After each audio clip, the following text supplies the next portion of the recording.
All right, all right. We're live, MythVision podcast. How are you doing today? Hope you're doing well. We've been doing a lot of stuff here on the platform, launching all sorts of new things, tons of stuff coming up, tons of stuff we've recently done. Currently, I'm ready to pull my hair out of my head. I have so much work to do. So sometimes what you got to do is escape. How do you escape? Find healthy ways to do that, of course. And sometimes that's coming and hanging out with you, doing a live stream. I hope you're all doing well, everybody in the chat. Let's get this intro started just to allow people to trickle in. Son, do you want to know what the truth is? After this, there's no turning back. You take the blue pill and you wake up in your bed and believe whatever you want to. You take the red pill and you stay in Wonderland.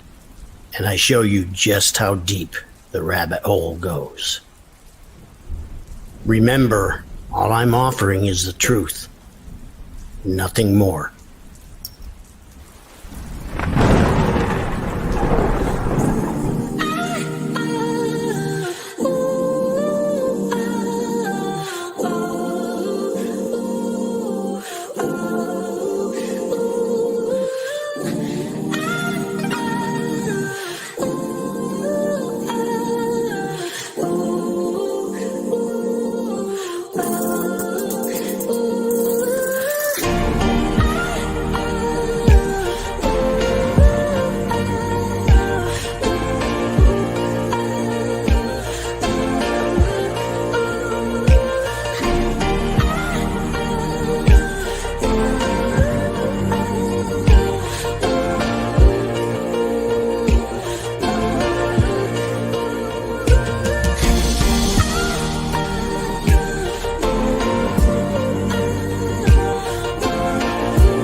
Right, we got some great people in the chat. I hope that intro was long enough to get some people to join us, and it looks like we have some people joining us today on a Friday.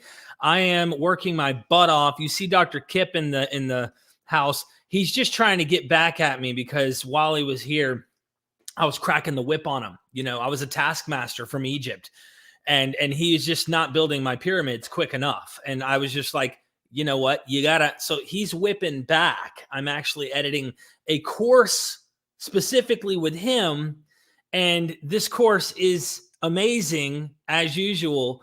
I'm learning so much even editing what I'm editing of his. So Kip's in the house. Everybody attack him right now. Attack him with love. And the way you can do that is subscribe to the scholars that we have on MythVision. Really glad to see everybody in the chat. I hope everybody's having a wonderful day. You know, I'm here to show love. I do care about our community and how they feel about things. Some people might be cold and dead inside, but not me. And so I wanted to hang out with you, take any questions, do Q&A. Of course, super chats, skip the line. They always help us keep the lights on here. And just give you my honest thoughts about whatever topics might be out there and what I've learned so far in terms of investigating with various scholars, where I land. I mean, how often do I interview others, right? And I get a lot of responses from you, the audience, going, Derek, I want your brain to tell us what you might think about something. And so this is what I do every once in a while. I'll do a live stream, and I probably should do them more often with you to tell you where I'm at. Nothing's set in stone, that's for sure. But I think it's important to give people where the interviewer is in terms of what they think about stuff. And you can ask me anything. It doesn't have to be Bible related, doesn't have to be atheist, doesn't have to be whatever. It could be family, it could be upcoming stuff, whatever you want. I'm all open, transparent here for you. So I really do appreciate everybody. Dr. Tabor, jet lagged. He just came back from the Holy Land. Why not listen to Derek? Look, I get it. When you're bored and you're tired and miserable, you got to listen to me. I understand it. Look, it makes sense. You and my wife have a lot in common then, I guess. So thank you so much. Everybody, apostasy in the chat. You just did a live stream with Derek Bennett. I hope people go check out. I hope to get your story here as well at some point. Oh, we got a super in the house. Super Chisel. Craig and Ford in the house. John F. White. If you haven't subscribed to him, you know, you should probably wake up and smell the coffee because he's on YouTube. He's got a pretty big YouTube channel. Douglas Adams wrote, "In the beginning, the universe was created. This had made a lot of people very angry and been widely regarded as a bad move. What do you think God's biggest mistake was?" There's so many hypotheticals in this question. In the beginning, the universe was created. This has made a lot of people very angry and been widely regarded as a bad move. I don't even know how to approach this question as far as what do you think God's biggest mistake was? It also depends if we're talking about the biblical God. The biblical God says he's sorry for making man, like he's troubled by having to flood the earth and destroy his creation, his mankind. So I guess it depends on how we're approaching this and through what lens of religion or book specifically we're going at it. But if I had to guess, what do you think God's biggest mistake was? This is me. In retrospect, you can see my bias coming in here, but like if we take the Genesis narrative, let me drop this so you can see my face here. If we take the Genesis narrative as what actually happened and we take it somewhat literal in some way, this is also difficult too, because if you take it somewhat literal, you could say the serpent was actually representative of a man who slept with Eve or something like that. Some rabbis had the idea that the serpent slept with Eve. Depends on whose perspective, but why even introduce the option of sin?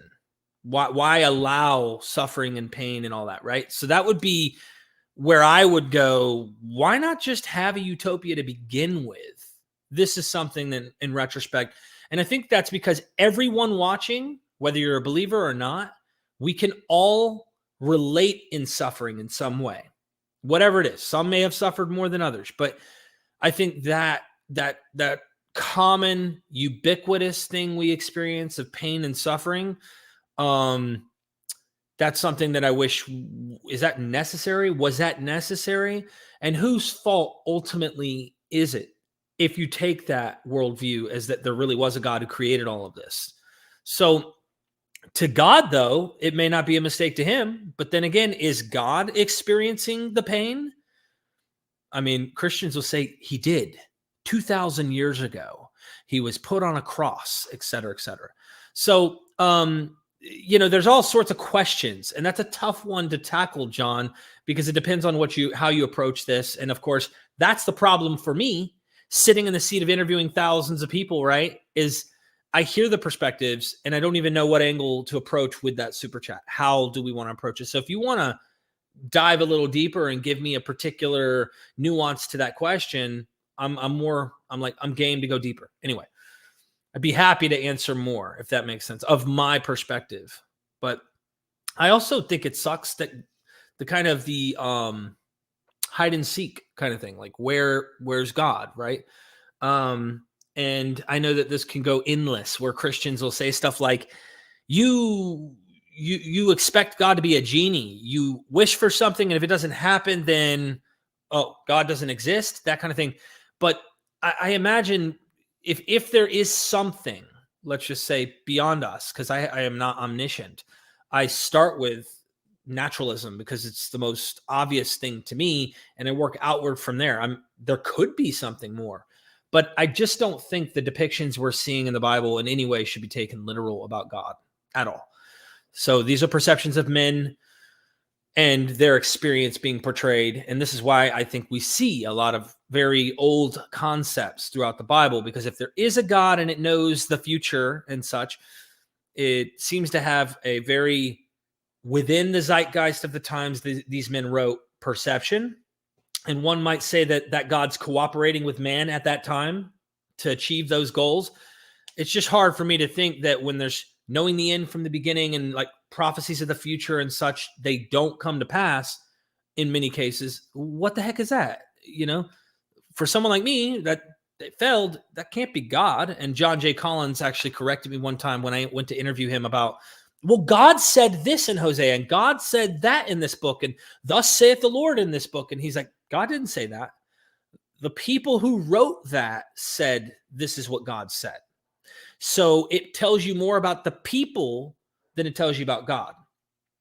And so that was a real, even though I already knew that, he corrected me in my thinking. So it's hard to answer that question that you asked, because how are we approaching it? Are we already assuming this God and it's the biblical God that exists and such? But I also want to try and be careful about how we're approaching this and not just condemning anything from the past that doesn't fit our modern morals. I want to understand, kind of like an anthropologist wants to understand fossils. I hope that clarifies some, but thank you so much for the love, my friend, and that great video. It's been pretty popular on the channel, the Genesis, Origins of Genesis. By the way, we have so much more we could talk about when it comes to mythology. I had to cut us off at 40 minutes because I already know how you and me go. We'll never end. Welcome in the chat, everybody. Rum Runner. Do more debunking Islam. Oh, you have to do it through YouTube, Dan? That's the only way to do a super chat. Definitely. I dare you to debate Daniel Hikikachu. Two things. Call it what you want. I don't do debates. I don't act like I have all the answers on that. Plus, I would honestly rather, if I were, and I don't even know if I'd be interested after knowing a lot about what he argues for, would even be interested in having a conversation with someone who's trying to make it normal that 6-year-olds, 9-year-olds can be sexually active and such, and should be able to marry and things like that. Like, there's a huge leap in where he's at in his defense of Islam and like a radical version of it. Whereas I would just say, why doesn't he debate someone like a more progressive, scholarly Harvard University Muslim, like Javad Hashmi? Why not debate him? I mean, of course, I know that there may be a leg up where he'll show hadith and such that actually permit these kind of things. Yet it'd be interesting to hear him talk to an actual expert in Islam from a more progressive liberal approach. And I love Javad Hashmi. I mean, I know he's Muslim. I know he disagrees with my ontology at the end of the day and would want to try and show you that using historical methodology, Islam and maybe Muhammad isn't as painted by the later hadiths, where he's more of a militant, vicious, warlike leader. Instead, he may not have been that way, and he's using internal evidence from the Quran and saying those people painted Muhammad in the image of themselves as a ruling empire that is expanding and conquering the world. So it's kind of like today. What kind of Jesus do you have? Are you Republican? I bet you Jesus has your values. Are you Democrat? I bet you Jesus, not saying everybody does this, but it's like the person becomes the image of you that you favor, technically worship. Now, I know they would say, don't use the word worship. We only worship Allah. But who are you absolutely faithful to the core, where you can't even say his name without saying peace be upon him, and you're absolutely cherishing the guy? That would be why. So had to address that, saw that in the chat, and I try to mix in the supers and the non-supers occasionally to show people a little bit of attention here, because obviously the super chats help grow the channel and help me continue doing what I'm doing. I don't give a damn. Robin Faith Walsh has a husband. I want to have a drink with her. You're crazy. The Ghost of MythVision, thank you so much for the super chat. You know, I got a funny fact for you. Most people probably have no clue about this, but when I edit my videos with Robin Faith Walsh and I go to hashtag at the bottom on my videos, when you type in hashtag, or you can actually do it on YouTube. If you type in Robin Faith Walsh, they give you a list of recommendation, like under that typed out name. It says Robin Faith Walsh husband. So there's got to be guys just like you who are on YouTube searching for her husband to find out about whether or not she's single or not. So get in line, my friend. There's so many people out there that are just like that. Oh, thank you. Thank you. Douglas Grant. Hello, Derek. Thank you for all the information you've provided on your podcast, your YouTube page. It is an available treasure of resources. Thank you. Appreciate it. Invaluable, you said. Thank you. Thank you. Thank you. Appreciate that. I'm scrolling down here. I saw there was some supers. I'm going to hit them. Hit them. Drowning baby chihuahuas in the flood. Dr. Tabor's having fun. He's trying to get over his, I guess, 15-hour, 14-hour flight. It's pretty heavy. Rev Robbins became a YouTube member. You just witnessed a miracle happen, ladies and gentlemen. Anyone who joins and becomes a YouTube member, automatic apotheosis, and it starts immediately. So some people might come into your house after you join and become a member and notice your face glowing like the sun. They might think you're Moses. They might think you're Jesus. It has this effect. I don't know why. It just happens. Okay, that's how powerful the membership program is. So, Rev, you get to commit one sin as long as it's nonviolent. All right. It gives you that access to do one sin. Okay, being funny. Thank you so much, Rev, for becoming a member. I really appreciate it. Rum Runner says, after leaving Christianity, I enjoy the Bible more because I can read it without pressure and just like it for the myths and poetry. Relatable. This is a great question. I love this question. You know, you get a lot of comments and people make a lot of statements, and I'm antagonistic to fundamentalism, as you know. However, I do enjoy studying and learning the Bible. I love learning about the who, what, when, where, why, how. And I've said it before, this might sound funny, but when you worshiped Jesus as actual God in the flesh, and you really believed this is the only true God, that all the other religions, all of the other claims in the world that pertain to their particular faiths are not true, that yours is. And if something happened or a spiritual thing, well, there is a spirit realm, so demons and demonic forces might be at play with those other world religions. Gives you wiggle room for the claims that they make, but you have to make a slam on them, right? You have to say, oh, but they're not godly, they're bad.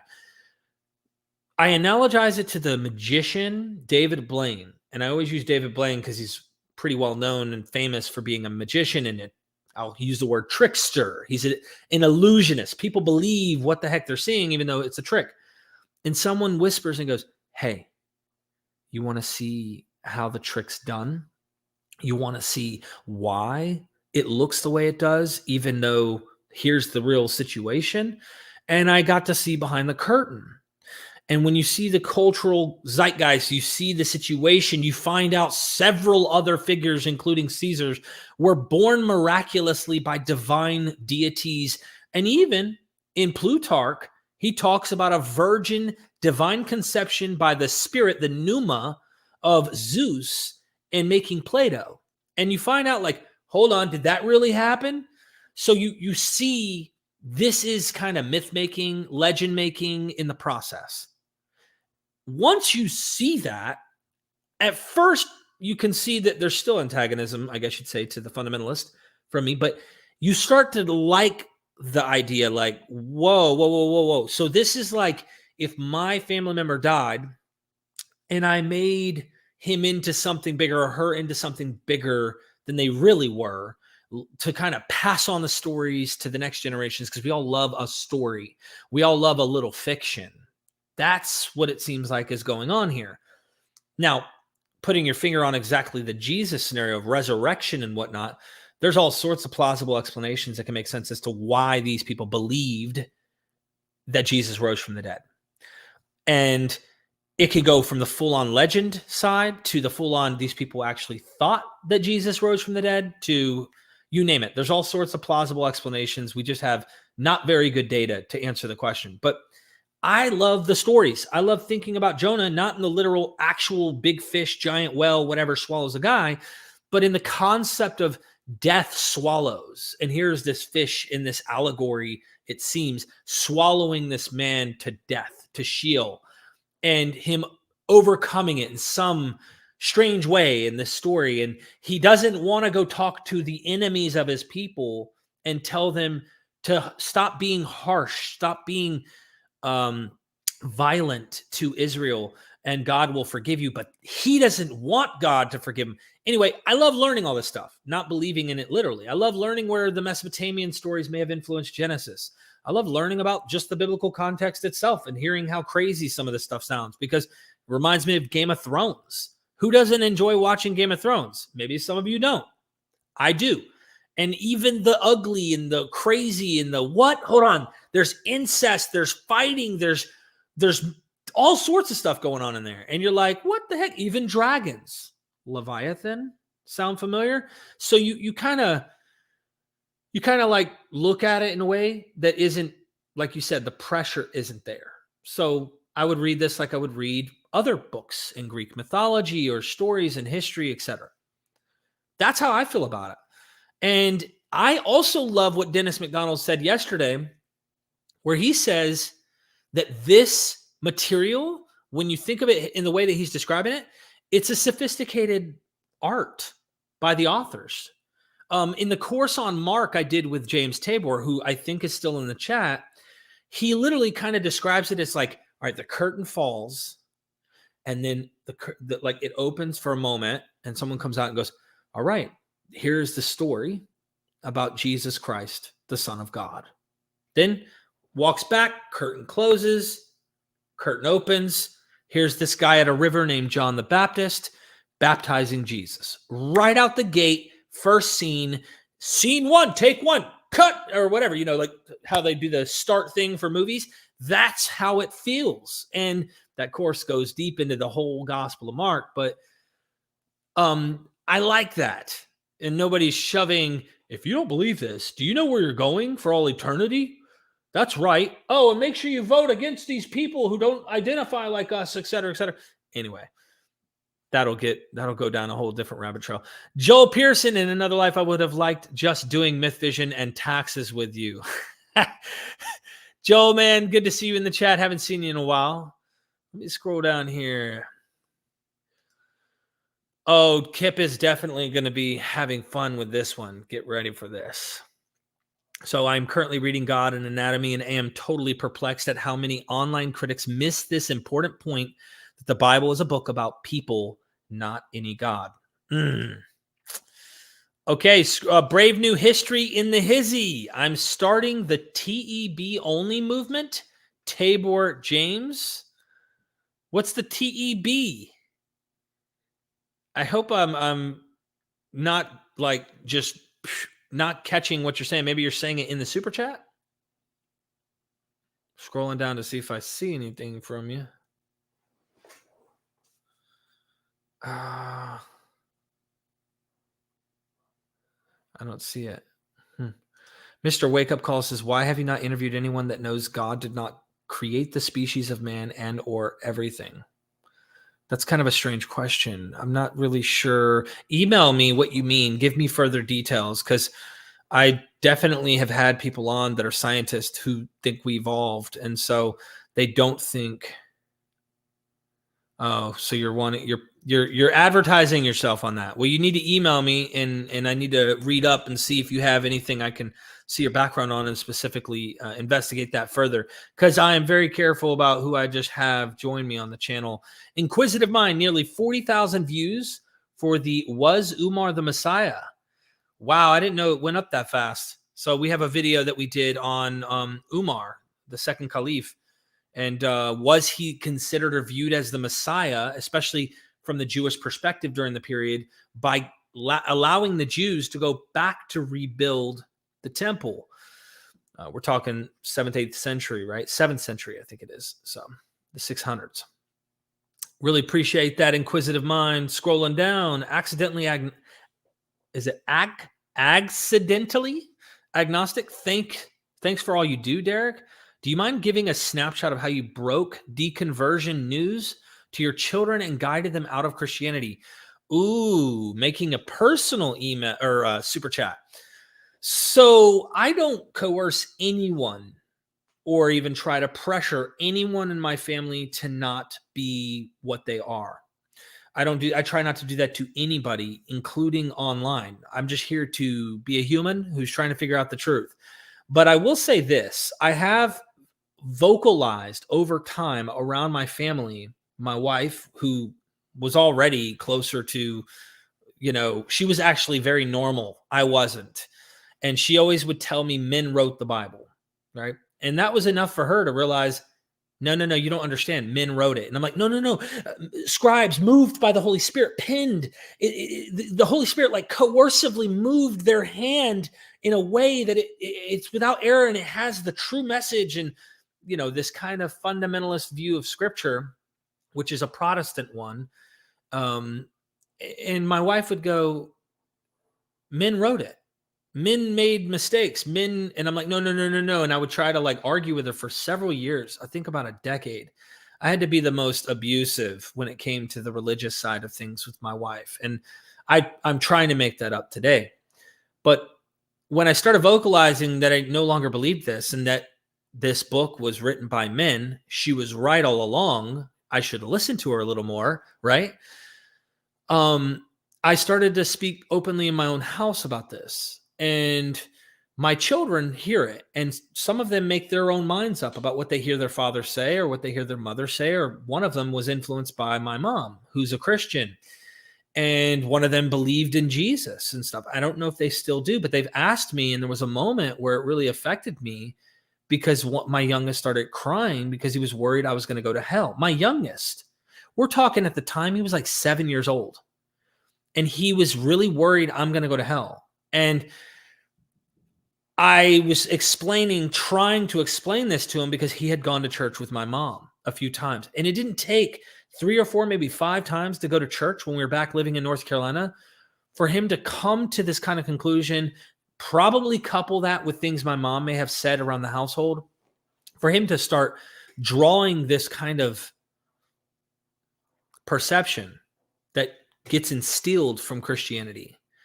And I mean, let me not say all Christianity, but Orthodox Christianity really puts the hell thing as one of the issues. And it's been that way for a long time, especially Protestants. So I imagine Catholics as well. But that kind of deconversion from that notion, I have worked on trying to make my kid understand that that's the harmful idea that is based off of mythology, legend, human perception, the observation of the natural world. Someone may have seen fire come out of the ground.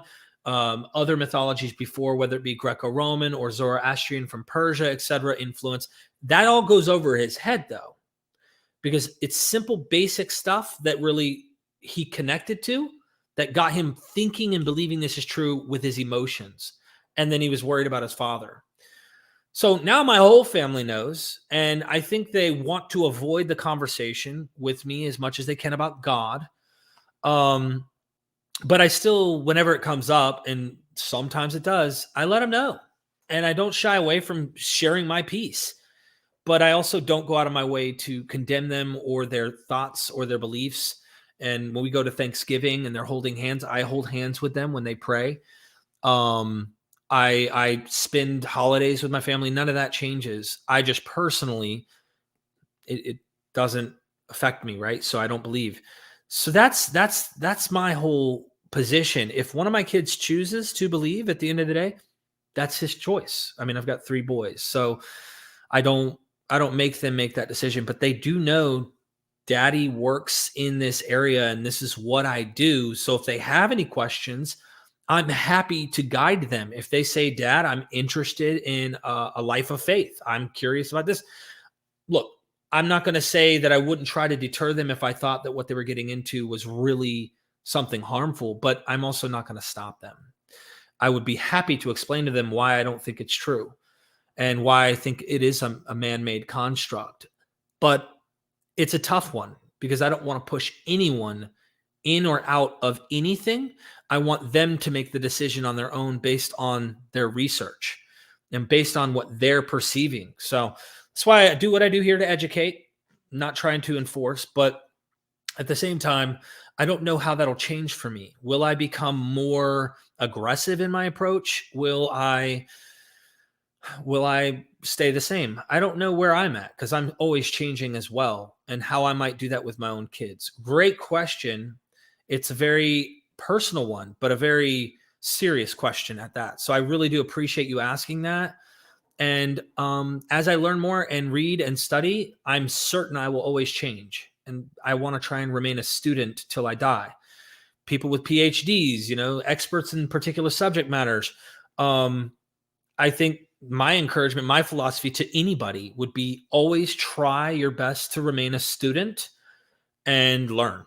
That's it. So that is a philosophy I do teach my kids, to always be open-minded and learn. And they are. So I'm proud of how far I've come. You don't get everything right. And that's just my own personal 2 cents. So if you have any other questions pertaining to that, I'm happy to answer it. Thank you for that question too. And I hope that everyone can relate in some way. Rama Haraya. Hi, Derek. When you get a chance, can you check out the video Caesar and Jesus, John Dominic Crossan, Shukran? Forgive me if I butchered that last word. The video Caesar and Messiah. I've interviewed John Dominic Crossan multiple times. John Dominic Crossan, Jesus and Caesar. Pop this up for everybody to see. Here we go. All right. So I don't know if it's this one or if you're talking about this one, but that one's actually my interview with John. Also this one. I've done like 10, 12 interviews with John Dominic Crossan, and I love Dom. Amazing human. I mean, he's such a great person. I love him. Disagree with him on the apocalyptic Jesus, even though it sounds in our conversations recently that he's actually kind of like, well, Jesus might have been apocalyptic. Okay. Maybe he was, but even if he was wrong about that, he had some message that he likes. So this must be the one you're talking about here. And so for that reason, especially since you super chatted, the least I can do is try to drop it in the chat. So anyone who might want to check that out later, that is there. I really appreciate you. I may have watched some of this in the past before interviewing him, but I'll have to recap and go back over it. Thank you so much for that, my friend. Thanks for that super chat. Why not Dr. Craig Considine? I don't know who that is. Okay. Wutu, MythVision, Islam versus Christianity, comparison of source credibility and changes in scripture. I mean, so obviously you have a strict trying to keep, since I'll say first canonization of the Quran, you have a more rigorous method of maintaining what the Quran says than what we see with the Bible. But if that's what you're judging on which one's more true, then that's it. So Joel says, hit the like button. Nobody wants to go to eternal conscious torment for not just pressing the like button. Come on. It's simple. It's easy. Why not Dr. Craig? I don't know who that is. Rev Robbins, after 20 years of ministry, I learned there's only one force more powerful than Jesus. The IRS. Pay your taxes, everyone. Amen. Rev, thank you for that super chat. And it almost makes you wonder, like, should we become a 501c3, like business or something, right? So we don't have to pay taxes. Might as well. I really do appreciate you throwing that super chat up there. You could almost don't know where to land on this in Paul's letters, but Paul talks about in 1 Corinthians 7 in this weird way. Let's turn there for a second while we're brought up here, since you are a minister as well. I read this and, maybe I'm reading into it, but it's kind of, let me do the RSV. I notice lots of academics love to use the RSV when they are talking about this stuff. So from the scriptures, considering the matters about which you wrote, it is well for a man not to touch a woman, but because of the temptation to immorality, each man should have his own wife and each woman her own husband. The husband should give to his wife her conjugal rights, and likewise the wife to her husband, for the wife does not rule over her own body, which is, you can see where this is going. Let's skip ahead a little here. To the rest I say, not the Lord, that if any brother, hold on, where's the money thing at? Only let everyone who has life, isn't it 1 Corinthians 11? Where's the money thing? Maybe it's 1 Corinthians 8. I thought it was 7. Concerning food, eating food to idols. Am I in the wrong book? Where's the passage, everybody? I'm scrolling down. Where's the passage where he's sitting there saying, look, I don't want your money, okay? I don't want your money, but these guys get your money and they marry and they're taken care of. Come on. I mean, what about me? But I'm not asking for your money. Do you remember where that's at? Help me out. Help me out. I'm here in the chat. And if you're enjoying this, for real, press 1. I want to see everybody in the chat. If you're loving this, let me know in the chat. Put that 1 in there. I'm at the bottom here, waiting on anybody who might have the answer to where that passage is. 1 Corinthians 9. I knew James, I'm a prophet. I knew, but I didn't want to tell you I knew. I knew that you were going to say this. See, James? All right. I really appreciate you doing that. So it's 9.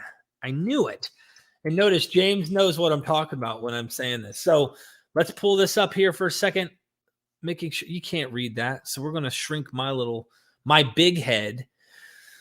All right, this is my defense. He's being defensive. To those who would examine me, do we not have the right to our food and drink? Do we not have the right to be accompanied by a wife as the other apostles and brothers of the Lord and Cephas?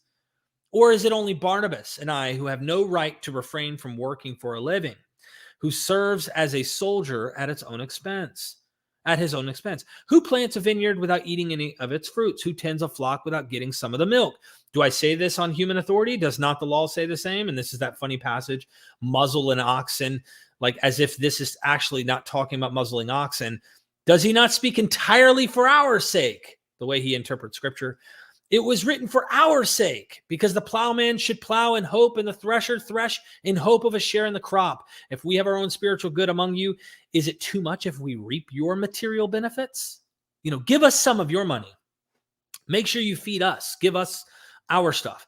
If others share this rightful claim upon you, do not we still more? Nevertheless, we have not made use of this right, but we endure anything rather than put an obstacle in the way of the gospel of Christ. Do you not know that those who are employed in the temple services get their food from the temple, and those who serve at the altar share in the sacrificial offerings? In the same way, the Lord commanded that those who proclaim the gospel should get their living by the gospel. But I have made no use of any of these rights, nor am I writing this to secure any such provision, for I would rather die than have anyone deprive me of my ground for boasting. For if I preach the gospel, so he gives this like very humble road, but he thinks it's sounding humble. The way I'm reading this is it sounds a bit prideful. 1 Corinthians 15, I was born in really strange times at the end, the least of all, not deserving to be an apostle, but I worked harder than all of them. What? I could probably catch Paul saying, I wouldn't be shocked if Paul ever said, listen, brethren, because he likes to talk to guys mainly, and they're probably mostly men. Listen, brethren, we all know. I don't want to say this, okay? But I'm the most humble person in this room, and you know it. In fact, you should all speak in tongues, but I speak in more tongues than you do. Okay, he does this reverse psychology with his language, and he does it all throughout his letters. That's my reading of Paul a lot. Forgive me if I'm wrong, but hard for me as a guy to not see it. I don't know. James will probably agree. I don't know. Ask James in the chat. I'll see if I come across it after I catch up from these super chats, because that's my personal take in many cases. I don't know. I can't psychoanalyze him completely, but it sounds like there's something going on there. Brave New History, Transparent English Bible, Dr. Tabor's translation. Okay. Well, I know that James did a Genesis book not long ago where he translates Genesis, and that is a very unique translation that you're not going to read. There's a lot of stuff in the Hebrew that you don't see come out in the English translations. And that's something that I know he did, but I don't know if that's what you're referring to. Thank you.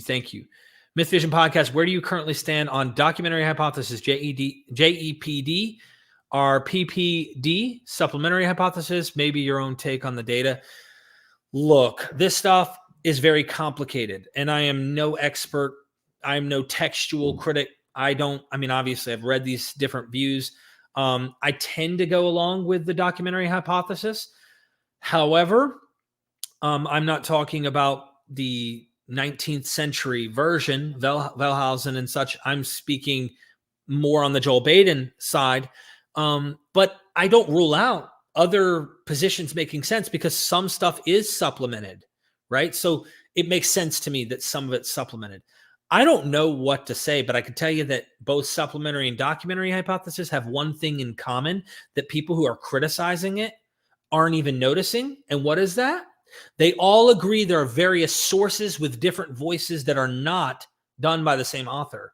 Michael Jones did his criticisms of the documentary hypothesis, and he wants to act like Genesis 1 and Genesis 2 are written by the same author, or just different perspectives and stuff like that. I tend to disagree and see various scholars or various voices, in this literature that are compiled. So both agree with that, supplementary and documentary. Where I land, I would lean toward documentary, but I don't have any dog in that fight, and I don't really know the answer for sure. So really appreciate it. Lord Roku, thank you. Appreciate the compliment from my wonderful queen of MythVision. Isn't it funny? Finally figured out men wrote it when I intensely studied it. It's amazing when you finally know that men wrote this thing. Quite interesting. I haven't watched The Chosen. I've been tempted to go and check it out just to see how they do it. So feel free to email me, Derek@mythvisionpodcast.com or mythvisionpodcast@gmail.com. Okay, let's scroll down here. I know I got some super esoterica. Oh, snap. It'd be great to get Deaver and Finkelstein on to debate the low chronology and Christopher Rolston for paleography and forgeries. Iji Johash inscription. Look, I'm trying to get Finkelstein, however you pronounce it, on MythVision. I really am. Deaver doesn't even use an email.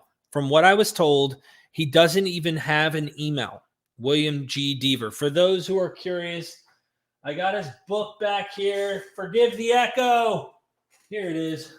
So this book here, Did God Have a Wife? Of course, he goes into much more than that, but this is like a popular level book that he wrote about the topic in his scholarship on it, about Asherah, the Asherah pole and all of that. However, I want to meet up. If I went to Israel and Megiddo, I want to meet up with Israel Finkelstein. So I've got his book as well. Loved it. Read it a few times. It's very complicated, but he places a lot of stuff that's supposed to have happened in the 12th, 13th century in the 7th due to archaeological finds. So there's nothing found below the layer of the 7th century. And he's saying biblical authors would have written this at least by the 7th century or later, because events that took place in the places they're geographically saying didn't happen till later. I know there are other scholars too. I can't remember the name of the other scholar, but he has criticisms of Israel Finkelstein, and I want to get both of them to give their takes. So I'd love to have them on. I don't know if there's a way to make it happen, how to get a hold of them to make it happen. Maybe our good friend Dr. Tabor in the chat can maybe help me out over here. I don't know. Listen, is a man not worth his wages, Dr. Tabor? I mean, do I not have right to get this email from you so that I can contact these people so that we can make it? All right, I'm sounding like Paul too much. Go subscribe to Esoterica. Dr. Justin Sledge, he's kicking butt. I loved his recent Yahweh video, of course, and I'm hoping to put a course together with him sometime this year. Maybe we can record that and everybody can go and take that with him. So Dr. Sledge, thank you for tuning in. I would love nothing more than to talk with these scholars since I've read their works, and I'm just indebted to a lot of the things that they've taught me that make me really go, wow. Ancient Near Eastern, this is definitely in the same vein as other societies surrounding the Israel's society. So thank you so much for that. Yeah, we got love in the chat. I don't know how many people are in here that see Dr. Sledge in here. Show him some love. Stop Scamming Man says, hi, Derek. I seriously feel sorry for anyone studying Abrahamic faiths unaware of the channel providing there's plenty of funding, are there any countries you want to visit on MythVision business? I'd love to go to Greece. I'd love to go and see Europe. I'd really enjoy going to like ancient Athens and Corinth and all of these areas, not only where Paul was, and also where these ancient mystery religions and various Greco-Roman deities and stuff. And I really want to do that after my trip to Israel with James Tabor, because he took us to places in the north, up in the Galilee, that really made me go, wow, there's a blend of both the Jewish world and the Greek-Roman world. And they marry, they literally kiss in the north where we were at. When you start going south, I'm not saying that there weren't occupations down there, but it doesn't seem like they really were wanting to dwell in the desert. Biblical Tamar. I mean, they had fortresses, but it wasn't like that's where they really wanted to be. So I would love to go and explore areas like that. I don't know. I'd have to put a list together of various places I would love to go see, but I do plan on making trips in the future. I'd love to go to Egypt and see the pyramids, especially after talking to Karakuni, the Egyptologist, about Osiris, the resurrection motif in Osiris. And I also have courses coming up with her. In fact, later this month, I'm recording 1 or 2 courses with her. Be on the lookout. So there's so much coming. I haven't even told y'all what we got coming. I got stuff on the stove cooking. I got more coming with Dr. James Tabor too. You're going to want to stay tuned. Just stay tuned. This is the infancy of MythVision. If I thought we were already on our roll, we just started, baby. We haven't even really begun. It's going to get really hype over time. So we're growing. We're growing. Hold on. I've got multitasking going on. All those ones, thank you for pressing 1 in the chat, showing me that you love the live stream and that you're just showing us some love. YouTube notices stuff like that. So if you're a content creator, engagement with your audience is number 1. You got to get them hype. You got to make sure that they're attentive. And sometimes when YouTube notices that, they see it through, wow, a lot of people are commenting right now. So type 1, press enter. Let the YouTube gods see us and know that we exist, okay? Thank you. Nick McFarlane? Forgive me, McFarlane? I apologize if I butchered that. Hi, any chance you start uploading episodes to the RSS feed again? Would love to be able to listen to MythVision on the go. Also, you must have Dr. Richard Askoff on at some point. I've never heard of that scholar. So I will write this down, but if you could email me, you would be saving me a nightmare of information that I always have to do. Richard Askoff.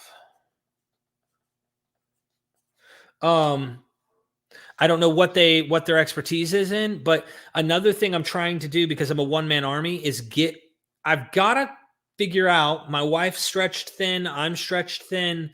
I've got to figure out on getting someone who can help me to get the uploads from YouTube to our RSS feed and keep the podcast side going, because people do like just listening and not watching necessarily all the videos. They want to be able to walk, like you said, or they're truck drivers and they're driving, or they're on the road and they can't look at their phone. They want to hear what's going on. And I want to try and do that. So good reminder, and we'll try and put something like that together to make it happen. Thank you so much for the support. Really appreciate it. Wayne Rossi, Bart Ehrman's new book, Armageddon, says Jesus in Revelation is different from the Gospels, violent instead of loving. What do you think of his take? Well, I must say up front, while I definitely promoted the course that he did on Left Behind, I have not listened, because I bought it on Audible. I have not listened to the book yet. It is on Audible. But in my interview with him, he said the same thing. So what I personally thought when he was saying that is, the way I would word it is, Jesus in Revelation is far more violent, obviously. And I imagine, because he's got the sword, he's coming back to violently destroy the enemy. So the author of Revelation, John on the island of Patmos, whoever this person was, is portraying Jesus as this really hardcore king who's going to come and annihilate wickedness and evil, specifically the Roman Empire, and anyone who commits adultery, fornication with her. So those Jews that are participating and are on the side of Rome, they're a part of that as well, which they wouldn't be considered true Jews, I would imagine, by this author. The violent Jesus that I personally would say is really the apocalyptic side.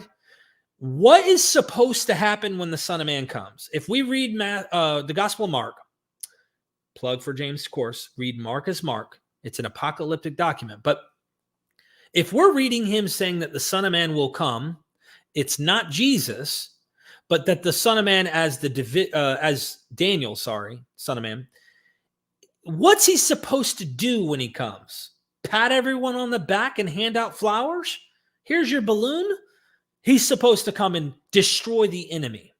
So I can get on board with saying the language of Revelation is far more violent and Jesus is not as portrayed that way in the gospel, especially as the gospels proceed to go further. He's less, I would say, violent sounding, but there's still that apocalypticism voice that I don't think can be silenced. And this is also, for me, why I think a historical dude that exists, I think, makes the most sense, even if we're dealing with historical fictions as the Gospels. So I would say, yes, I agree that Revelation paints Jesus this way, more violent, but there's still that apocalypticism, I would say, in Jesus, that when the Son of Man comes, when the end happens, God ain't playing that game. He's bringing death to the enemy, judging them, and of course the righteous will be resurrected to eternal or everlasting life or whatever, seated on thrones and whatnot in the kingdom of God. That's my take, Wayne. I don't know how you feel about it. This is why I said to him in my interview, Bart, what do you think about the notion of the kingdom of God that's supposed to come in and God's supposed to rule? God's supposed to also destroy the enemies. Anyone who reads scripture, the LXX or the Hebrew Bible, will tell you, like, he's supposed to come in and wipe out the enemies, and everyone who's righteous and on the right side, they're going to be the good guys. This is kind of the late Second Temple Judaism, apocalypticism notion I see in Jesus. And that's not going to be pretty for the ones who don't side with them. So on a scale from 1 to 10, if Revelation is a 10 on violence, I would say Jesus is a 5. He expects it, but he may not be out here saying what Revelation might be saying. Don't know. Maybe more. Maybe 6 or 7. I don't know. But that is why I also see harm in some of the teachings that you might see in the Gospels. Thank you, Wayne. I hope that answered your question. I appreciate the super chat. George says Bart is right. And I'm not saying he's wrong. I'm thinking what's being highlighted more is the violence in Revelation. Now, Derek, it is I who is the most humble. Thank you for that. Oh, yeah, that's true. That's true, Kip. The most humble person on the internet is that guy. Gary Shikoski. Hi, Derek. I spend endless hours on your channel here. Do you know anyone that is an expert on Ellen G. White's shenanigans with the Seventh-day Adventist cult? You know what? I need to do some research. I know Dr. Tabor would know somebody because he is all over this apocalypticism. But I guarantee you, if I can't, Dr. Tabor, if you're hearing me and you're still not asleep after being worn out from the flight, please see if you can help put me in touch with somebody who might be a scholar on this, or if you yourself knows a lot about this subject. I would love to have you come in. I've heard about her plagiarizing works and stuff, but she was a smart woman. So I'd be curious to dive deep into Ellen G. White. So thank you for that, Gary. I don't know anybody off the top of my head, but I know experts, I guarantee you, who do, or at least can steer me in the right direction to make that happen. And by the way, if you have any specific topics related to her or something that piques your interest, you can email me. I'll do my best. Sometimes you have to keep bugging me to remind me. Literally, I don't know how I'm still on here and Kip hasn't drove to my house and kicked me off the computer to force me, as the taskmaster that he is, to edit his course, his ancient Israelite religion course, the real true ancient Israelite religion. But maybe he's out of gas. Maybe it would take him a little too long to get down here. Kip says, Joshua Bowen and I will be on Secular Soapbox on 17th of April talking about the documentary hypothesis. Good stuff. So you might want to listen to them on their particular view on this one, for the question that was asked earlier about the documentary hypothesis. I would refer you to these gentlemen here. They know a thing or two more than I do, especially on this subject. Captain Call, what would consider to be the most convincing reason why the New Testament is fictional? For me, it's the Olivet Discourse passages. The most convincing reason why the New Testament is fictional. So I would want to rephrase that and say the Gospels, why I see that they're highly fictional. And I would say they're historical fiction because you can find verisimilitude to historical setting, people, places, and things. That doesn't mean what's written actually happened, right? So there are some things that I might say, hey, that could be the case. There's something probably there. A memory could be there. I don't know. And I don't know how we would know how to know that with any confidence without having corroborating sources that say this and not thinking that the Gospels themselves or Acts are using Josephus. Very complicated, difficult thing to figure out.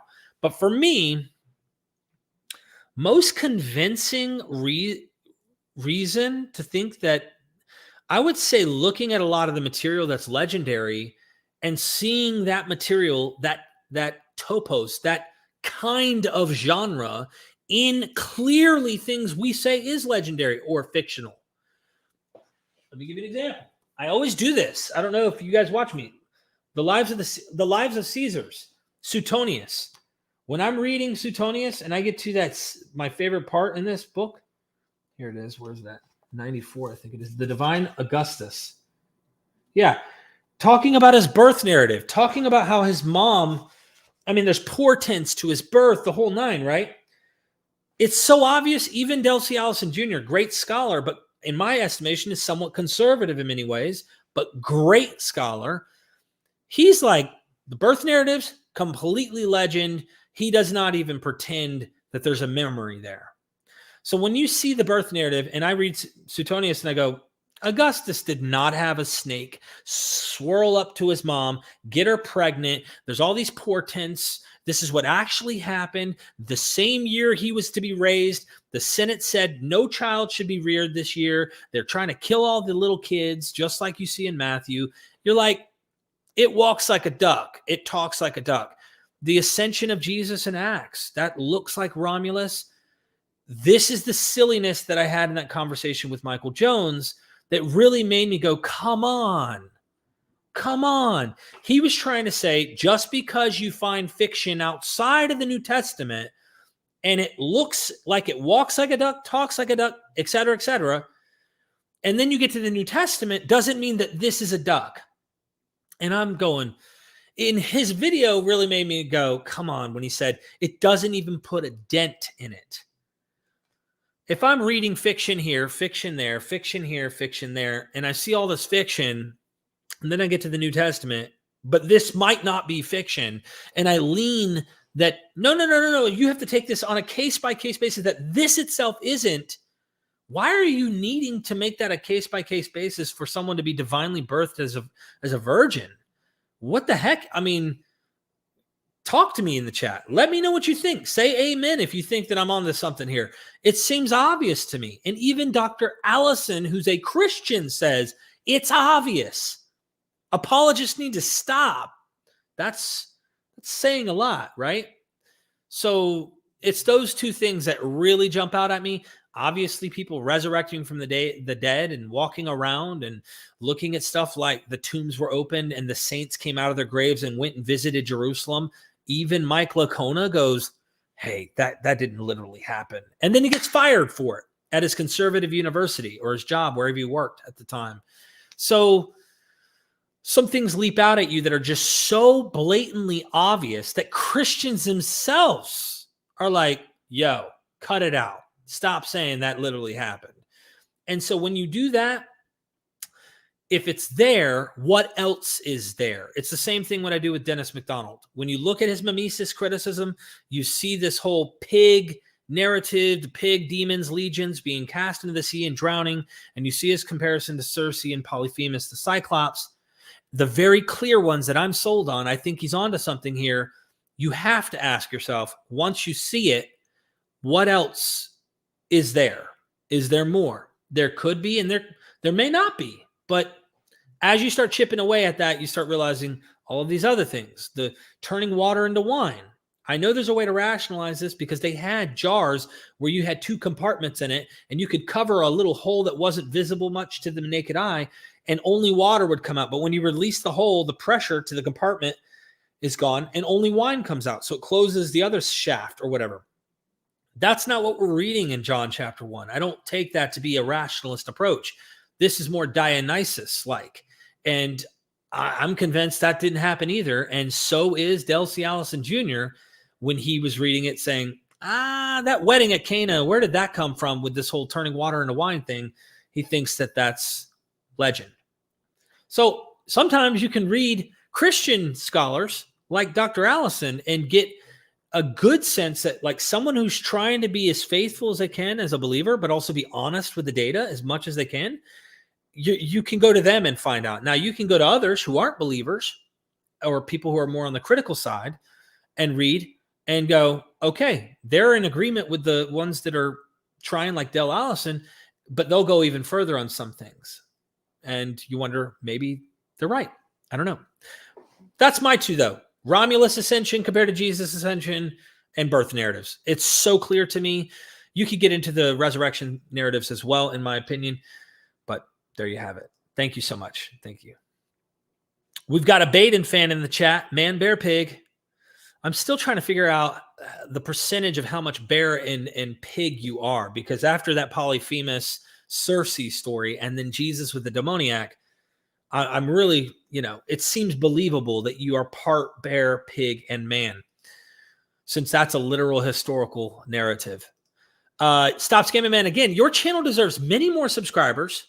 When you have someone with a big following on, maybe ask if they can upload the interview to their channel if they are happy to for better exposure. That's happened, and I don't try to make anybody do anything they don't want to do. That might be why we're also just growing at the pace that we grow. But I do a lot of things, and I noticed that what YouTube really wants is what you guys want, what the audience wants more than anything. They want you to just duplicate that material and stick with that vein. I'll give you an example. My buddy Andrew Gold, On the Edge with Andrew Gold, he started his channel. He had like 14,000 subscribers. Like maybe it was 30. I don't know. He had like less than me. And he found that when he did content on the Queen and the Prince and all the crap going on, the drama, and then when he found out that people really loved Scientology and Tom Cruise specifically, he really put his efforts into that. He's got way more subscribers than I do right now, but he focused on that topic because that's what the audience wanted. MythVision, I tried to be an ear to the audience, but simultaneously, this is like my authentic journey. I can't get burned out of doing what I do if I love what I do and what I'm talking about. I'm not just going to talk about something because everyone wants to watch it and it makes it popular and it makes money. I want to do it because I love it. And I can't say that he doesn't love what he's doing, but it's like I would probably get tired if I had to talk about a specific thing too long all the time to get your attention, if that makes sense. So it's an authentic growth that is purely, I would even say Rome wasn't built in one day, right? Solid. It was built solid, brick by brick. I'm not here to rush this growth. I know the people that are going to tune in and subscribe are like diehard, solidified, fans of what we're doing and wanting to continue to educate the world. So, but wouldn't hurt. It wouldn't hurt to me to have, big channels come on and do it. I know that Professor Dave has done it for me. I don't know if I saw any growth from that though. Dr. Tabor says, I can probably help get Finkelstein. And am I pronouncing that right? You're going to have to correct me later, James, if I'm pronouncing his last name properly. I want to say Finkelstein, but I could be wrong. But yes, please help me to get him on. When are Shoemaker and Hoyland coming back on? I need to schedule Shoemaker later this year, sometime in May, he said, to link up with him. I could probably contact Hoyland and make something happen as well, but my schedule is ridiculous. I'm so swamped with things and I have scheduled stuff out. It'll have to be months down the road before I can actually do anything. Because you know me, I'm not going to do a remote one anymore. If I'm getting Hoyland on, we're doing it in person and we're going to make it high quality. Sentinel apologizes. We both should read Paul together. P.S. F. Price. Thank you for the support. I appreciate the super chat, Sentinel. Rob, we both should read Paul together. We could. I mean, if I ever had the time, and maybe I'll free up someday where we could do that. But we'll probably have different takeaways on how we're reading the letters of Paul. Constellation Pegasus, check out Rabbi Maines Friedman. I'm subscribed to that YouTube channel. I've seen his stuff come in. This nutcase says he saw aliens. I'm not kidding. He has to be in Kabbalah or enjoying some good smoke or something. Look, you can't talk about everyone who says they see aliens in a bad way, and I'll tell you why. My brother thinks, and you can think, in my opinion, the internet and the sensation surrounding that sociological approach that people think they saw something that they can't identify. Now everybody's thinking it's this alien or it's this or it's that. My brother's on the alien train. I don't know if you remember my interview back in the day where I had Kurt show up, but maybe someday I'll get him on.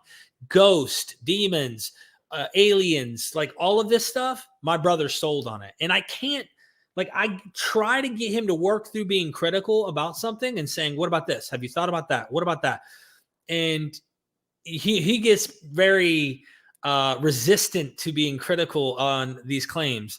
But I haven't seen a video of him pop up in my feed where he was saying something like that. I usually don't even watch the videos that he puts out. I've seen a couple in the past, but never really watched it. Dr. Cheryl says, MythVision, did you get many to sign up for your trip to Israel next spring? It may not be next spring, so this is a good point to plug. We don't have all the details, number one. It might be next fall. I'm not sure, but I know for a fact we don't want to go around the time of Passover, and we don't want to go around the time of Good Friday, Easter. So it is insanely busy around that time. As far as the package of cost and all of that, I have no information on that yet. We're going to get to that, and nobody's signed up. I just wanted to gauge YouTube, the community on my Patreon, the community on YouTube, on my Facebook, Twitter, wherever people might have seen it, and just to see how many would be interested in making something like that happen. But I can tell you, it will be game-changing. It will be amazing, whatever we do. That trip, stuck with me. In fact, it was so impactful. When I got back, I was cooking my own breakfast because the kosher breakfast over there was amazing. I was cooking my own breakfast. I was wanting to go to the gym all the time because we walked all over the place and saw the Holy Land.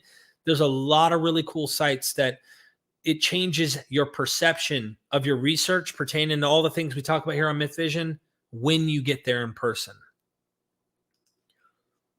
That would be great, Metatron. I really appreciate that. That's right. Kip, listen, Taskmaster, you got to get working on that thing. You got to get stepping on that, man. It's up to you on whether or not we figure out something sooner than later. Check back chats. Dr. Tabor. Okay, thank you, Dr. Tabor in the house. He's got my back. Would be great if you could create a Bible scholar get-together conference open to public, roundtables, and different subjects. Appreciate your work. We might actually do something like that at some point. It's all about the win, logistics, cost, the whole nine, and it all will have to play out on when and how we can make something like that happen. A lot of people do these down in Texas. So you're planting the seed. You're planting the seed, and I'm going to work on it over time. Captain Call says, what would you consider to be the number one reason why you don't trust Jesus? For me, it's the Olivet Discourse passages. So, trust Jesus. Well, first of all, I would say the number one reason I'm not sure what Jesus actually said or didn't say. So if we're saying trusting the actual Jesus, the guy, the historical Jesus, if you take that approach and you think that there was a man behind some of these parables, or there might be some echo of an apocalyptic figure, I would say, well, first of all, what are we reading, and are we reading actually what he said? These are questions that I have, because I think that some scholars have made really strong cases to think that maybe Jesus didn't say some of these parables. Oftentimes, it sounds like they're post-war 70 AD type parables. In other cases, I would go with that apocalyptic stuff. So it would be like if I read any apocalyptic person today, someone in the Jehovah's Witness community, for example, that says the end is coming soon. When you hear them thinking this stuff's all going to happen soon and it doesn't, their credibility, it really diminishes their credibility. Remember the guy on the news? What was his name? The famous one, like 2011 or something. It could have been a different year, but he like publicly had Christians who followed him sell all they owned. The same thing happened in the 1844, the Millerite movement, but they sold everything and like really believed Jesus was coming back.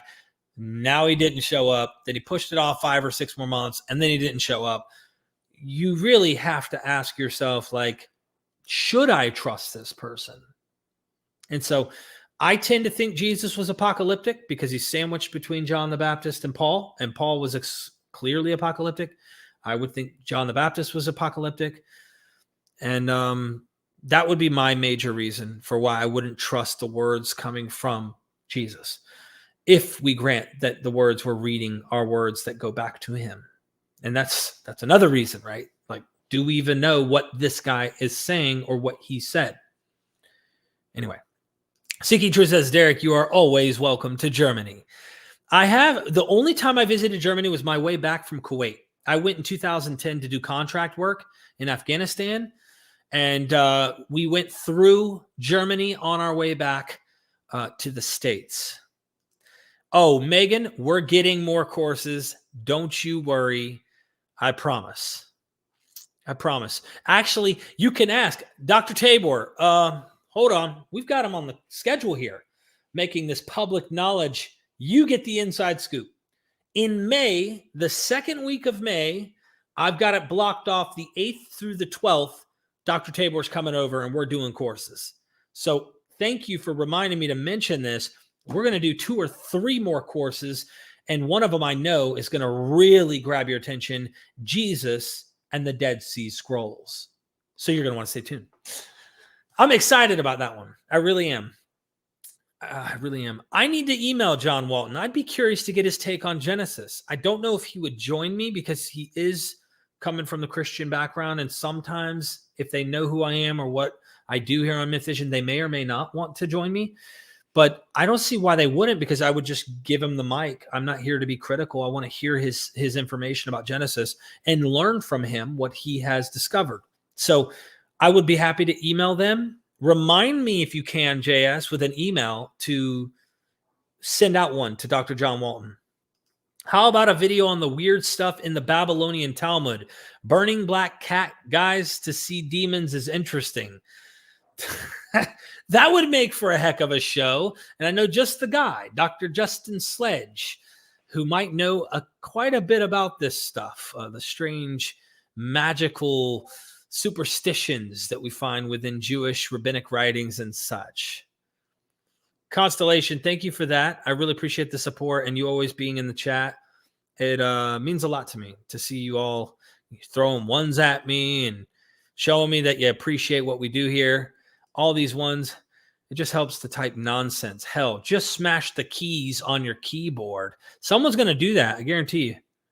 If we see someone speaking in tongues, I'll know it's from you. We got trouble in the hizzy. We got all the doctors in the house today. We got Dr. Death, Dr. Mott, Dr. Tabor. Who else is in here? We got Dr. Cheryl. I mean, how many more doctors do we have in here? Someone have a heart attack so we can have a doctor take care of you. Most Christian channels is nothing but nonsense in chat. Interesting.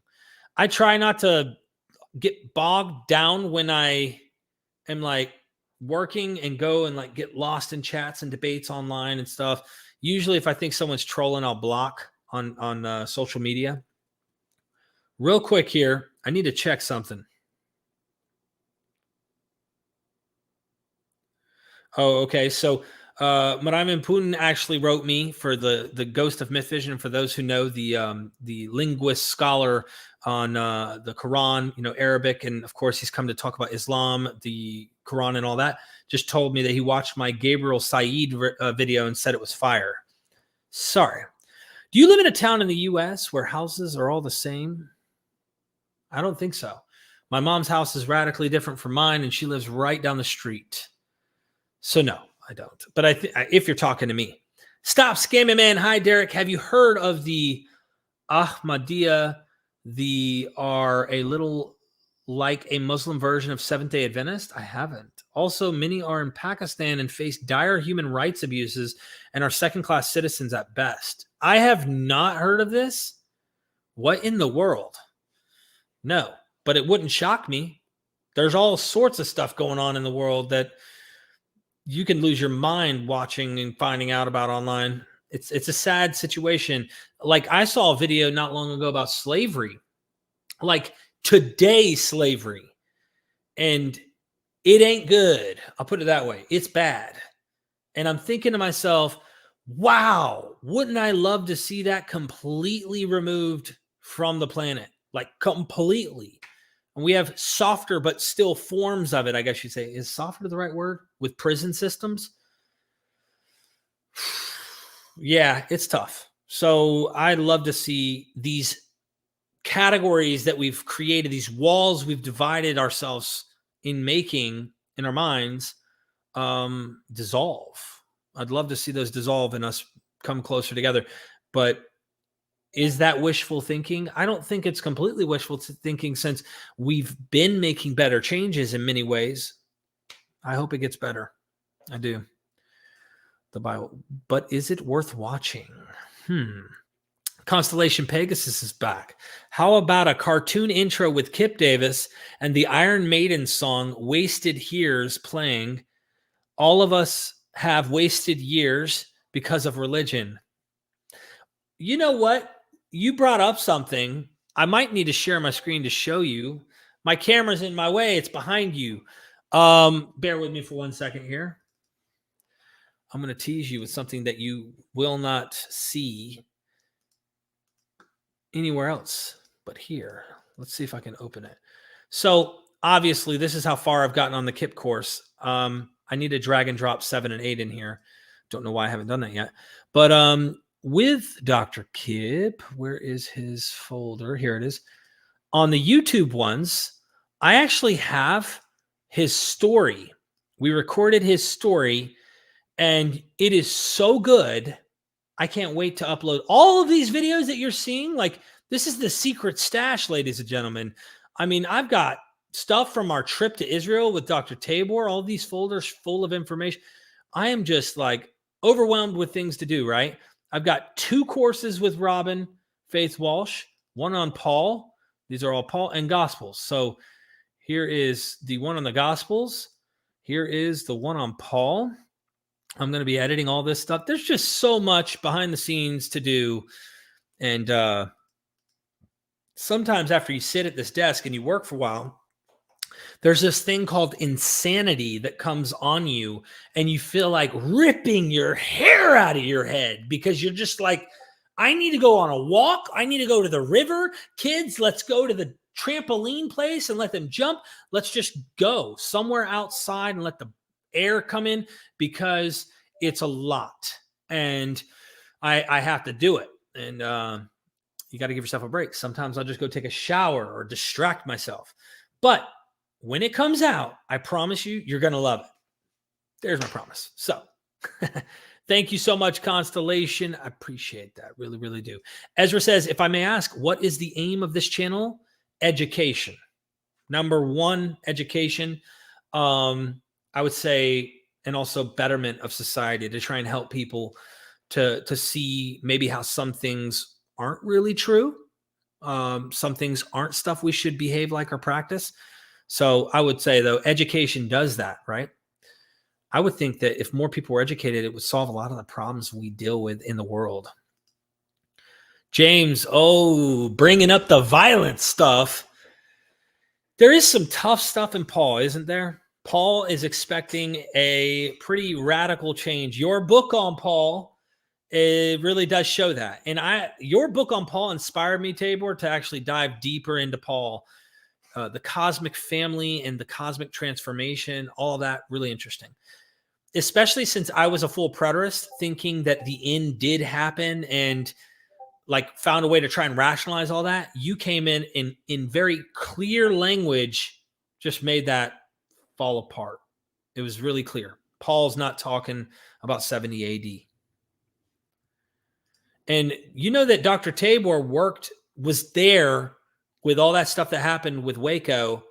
You know, we need to harass him in the chat right now and say, we love you, Dr. Tabor. We want to hear the story about Waco. We have to get your story, because he directly worked with David Koresh. Like, he was trying to help solve the problem of what happened down there. I hope everybody will kind of leave him a little word here in the chat. Talk to him. Let him know. We want to hear you on MythVision. We got to get your story. I think Derek missed it. Joel Edmund Anderson has written his own Bible translation and has toiled it after himself. Oh, and it is awful. I did not know this. Kip. Joe, can you interview with Dr. Craig? You did this earlier. You got to email me, my friend. Please email me at my email, and that is in the description. All right. I'm scrolling down here. I got to catch up to these super chats. I just want to show everybody that when I get overwhelmed here, I try to get everybody and show you attention and make sure that I pay attention to as many people as possible. Oh, so he's not in here anymore. Dang it. I thought he'd be in here. I guess he's having MythVision lag now. He's got to rest. Constellation Pegasus, Ellen G. White is one of the greatest apologists ever. Devastated because Jesus didn't return in 1844, but damn, she and others kept it going. Cognitive dissonance, baby. That's what I think. Thank you for that, Constellation. Chris McCarthy, at some point, would you be interested in principle in a presentation from a professional astronomer on astronomy for MythVisionaries? I'd be curious to see how you pitch it. Email it to me. I'd like to hear what you're offering or what you think. If that's you, that would be interested in presenting something like that. But email me for sure. Thank you for the super chat. I wonder why the significance of 1054. Is there some type of esoteric meaning behind the numbers there, my friend? Or is your name gematria for something else? Everybody in the chat, let them who have wisdom calculate the name. Chris McCarthy. Thank you so much. Wade Rogers, we're aware of the influence of Greco-Roman literature in the New Testament. What are some examples that show up in the Old Testament? Example, the staff of Asclepius as the healing staff in Numbers 21, 5 through 9. Influence of Greco-Roman on the Old Testament? Because that's a harder thing, right? So we're dealing with late Second Temple Judaism material, if at best, if we're going to get Roman era material. But Greek ideas, one could argue that the story of King David fighting King David fighting Goliath, that the armor that they're wearing and the kind of situation in combat there could look Greek in nature. I think Russell Gamirkin argues this. I'm trying to think, though, because Roman, this would be a good question to ask someone like Kip or Matthew Munger, especially since they're Dead Sea Scroll scholars in the literature of Dead Sea and late Second Temple Judaism that we find in some of the material in the Bible. Maybe some of the late stuff, like does Daniel have influence? I don't think even Daniel has Roman influence at all. And we're thinking 2nd century BCE. So Old Testament, I wouldn't put Roman in there. Greek ideas, I'm sure there's plenty out there. It's just where. So the best example I can think of, you know what? You make me want to pull off some of my Old Testament commentaries back here from some of the scholars that I have. I'm trying to think. I'm at like a brain fart here. I mean, I keep going back to Russell Gamirkin because he's the Greek guy trying to find the connections to the Hebrew Bible.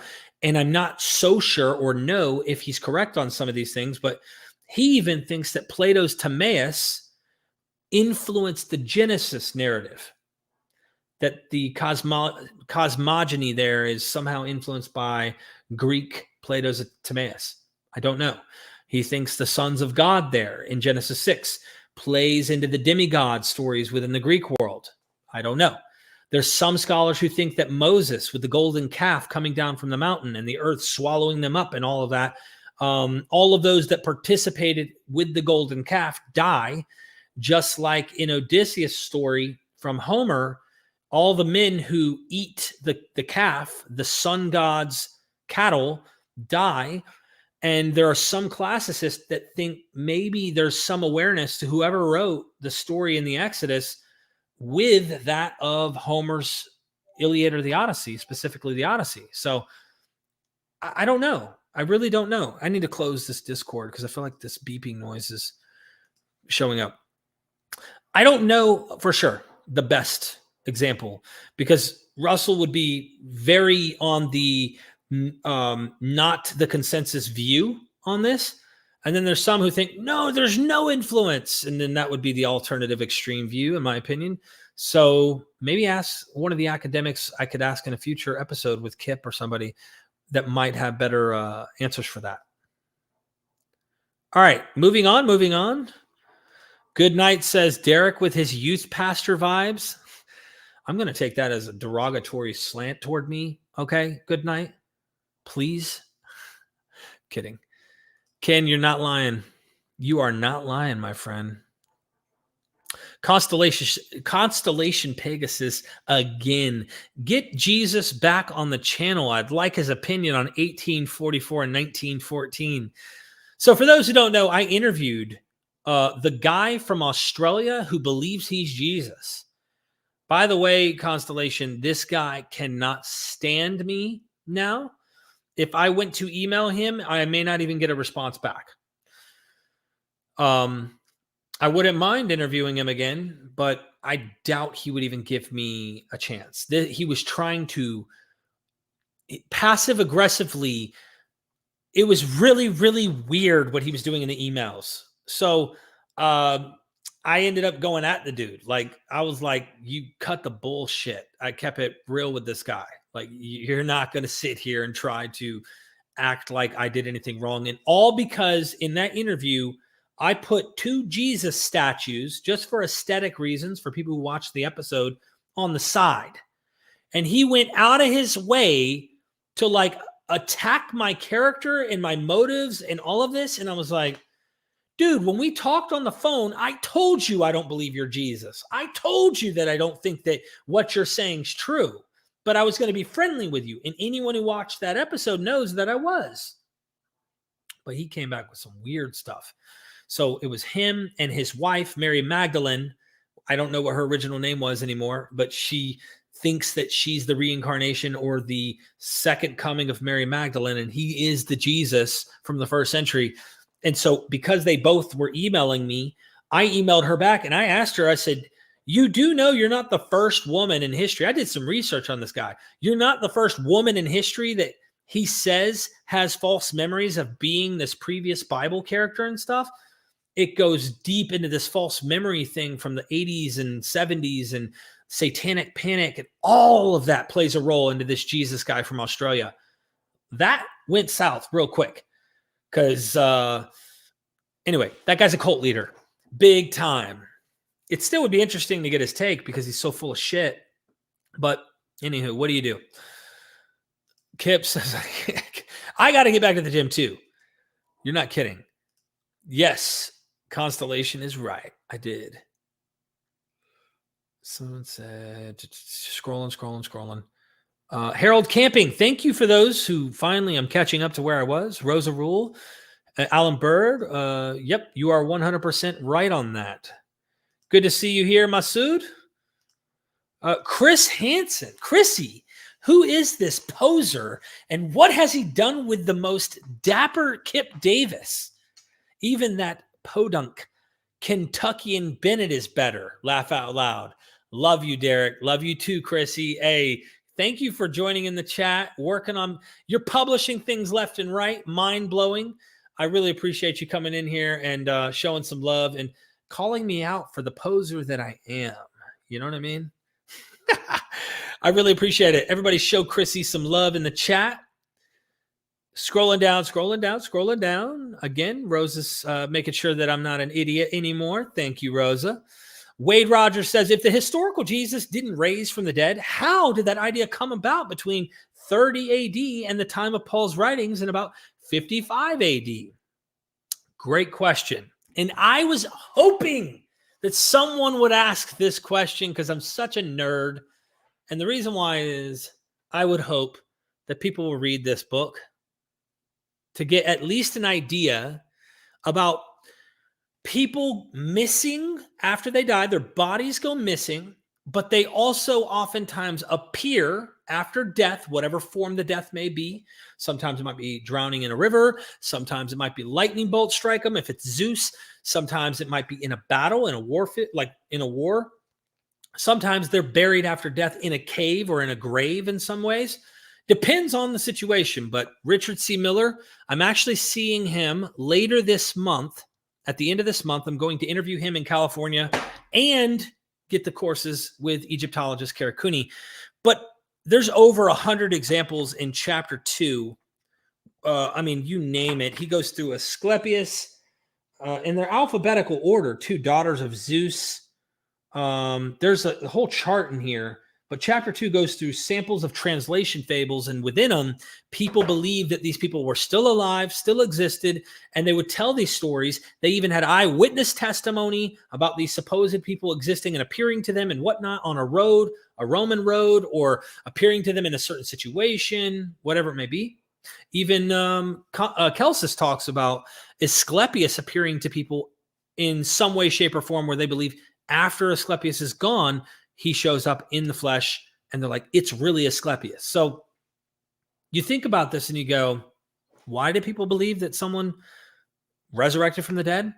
Why did people believe that any of the other tropes that are out there may or may not have happened? Why did they believe that? And so I would say if you're dealing with the zeitgeist, it's like, why do people believe that Bigfoot is really roaming around in the woods? There's a sense of mystery. It also helps that we have no way to falsify it. I would say it's probably a good thing. As Robin Faith Walsh said, I said, what happened to Jesus' body? And she said, early Christians themselves were wondering these questions and weren't really sure, because by the time that this stuff's being written down and by the time that they're engaging, they have no way to falsify or prove any of it. And so I also would say that the idea of resurrection in Jewish thought was already a religious motif that they had in their thinking. So if their leader is preaching the end is nigh and the Son of Man is coming, the Daniel Son of Man, the kingdom of God must happen soon, and they're on the edge of their seats thinking this is any moment now, then they may, through some form of cognitive dissonance or something, and this is all speculative, but it's just various ways to try and answer this question, they may have been so primed to believe that this was going to happen that if they even thought that they heard Jesus or saw Jesus or something, then he must have been alive, and he must be alive, resurrected in some way. So stories and narratives about Jesus happen later. If we knew Paul wrote in the 50s and he literally detailed that Jesus rose from the dead, etc., you still have a window of 40s, 50s, whatever. You still have a decade or more. And many scholars like Richard C. Miller point out that legends can build in a day. Like, we have no way to really say, well, that couldn't have happened because it's been only 10 years. It's only been 15, 20 years. That doesn't work. When we know when Caesars died and they had apotheosis celebrations and the Senate would say that this person had become a god, we know that 2 or 3 days is all it took. And they had eyewitnesses coming in saying, I saw him, but he's dead. I saw him. I saw him ascend in the phoenix, whatever the example might be. And so people believed it. You're dealing with a superstitious time. And we still have that today. So these are my little 2 cents, Wade. I don't know. Wish we had a time machine and could answer it, right? So that's my 2 cents. And the idea that Mark literally has an empty tomb as part of that narrative symbolizes to me now, after learning about what Richard C. Miller writes, and Robin Faith Walsh agrees, Dennis McDonald, all the guys that are more on the classicist side, they recognize this. And even Del C. Allison Jr. said in my recent interview, he said, look, the strongest case against the empty tomb is that when the body is missing, the person has become a god, that they're a god. Jesus's body is missing in Mark, and he has become a god. Literally, the Christian faith says that. It's the point. So if they go missing, they became a god. And that is the missing body trope. It's called Translation Fable in this book. If you haven't purchased this book, it is well worth a read, $50. I highly recommend it, but it is dense. It is very well written, and you might need like an encyclopedia and a dictionary or Google nearby to just make sure you know the meaning of certain words so you can really get what he's trying to argue. That's what I had to do. So I'm not speaking for everybody else that's dumb like me, but I needed to look up certain words along the way because it was very, very scholarly. And I'm looking forward to interviewing him in person to dive deeper. Thank you for that. Really appreciate that. Hugo in the hizzy. What's up, Hugo? Thank you for that super chat. Wade speaking in tongues. Wade, you know what I mean? You know what I'm saying. Can we get some translators in the house to have the gift? Please let me know what I just said because I don't even know. Imnag, good to see you. What the heck? A heck of a super chat. Instant apotheosis right now. Okay, you've got it. Would you agree that the whole Jesus narrative was created and deified for the sole purpose of controlling people? So maybe there was a Jesus guy, but not at all like how the Bible describes him? There's two questions. I have to parse this. I don't think that the Jesus narrative necessarily was created and he was deified for the sole purpose of controlling people. I think this is fan fables, fan art. This is my opinion of the Gospels. I think they're historical fictions, but they're fan literature. People who are fans of Jesus, and they are competing in a world with many gods. James Tabor's trip, when I went over there to the Holy Land, we went up there to the Galilee, and we went to not Sepphoris, not Nazareth. When we were in Maritime, nope, not Maritime. It's Caesarea Philippi. Sorry, I don't know why I couldn't get that out. When we were up there, I was standing where they have this cave. I've got the footage. We still haven't edited this stuff. There's a cave, and there's a spring that goes down, and literally that was considered the portal to Hades in the Greek world, Greek and Roman world. I imagine Jews probably thought the same thing. This was a portal into the underworld. Right there at that spot where there's this big mountain that we're right behind, there was a temple to Pan. There was temples to other deities. And there was literally a Herodian temple made for Augustus by Herod the Great. Right here.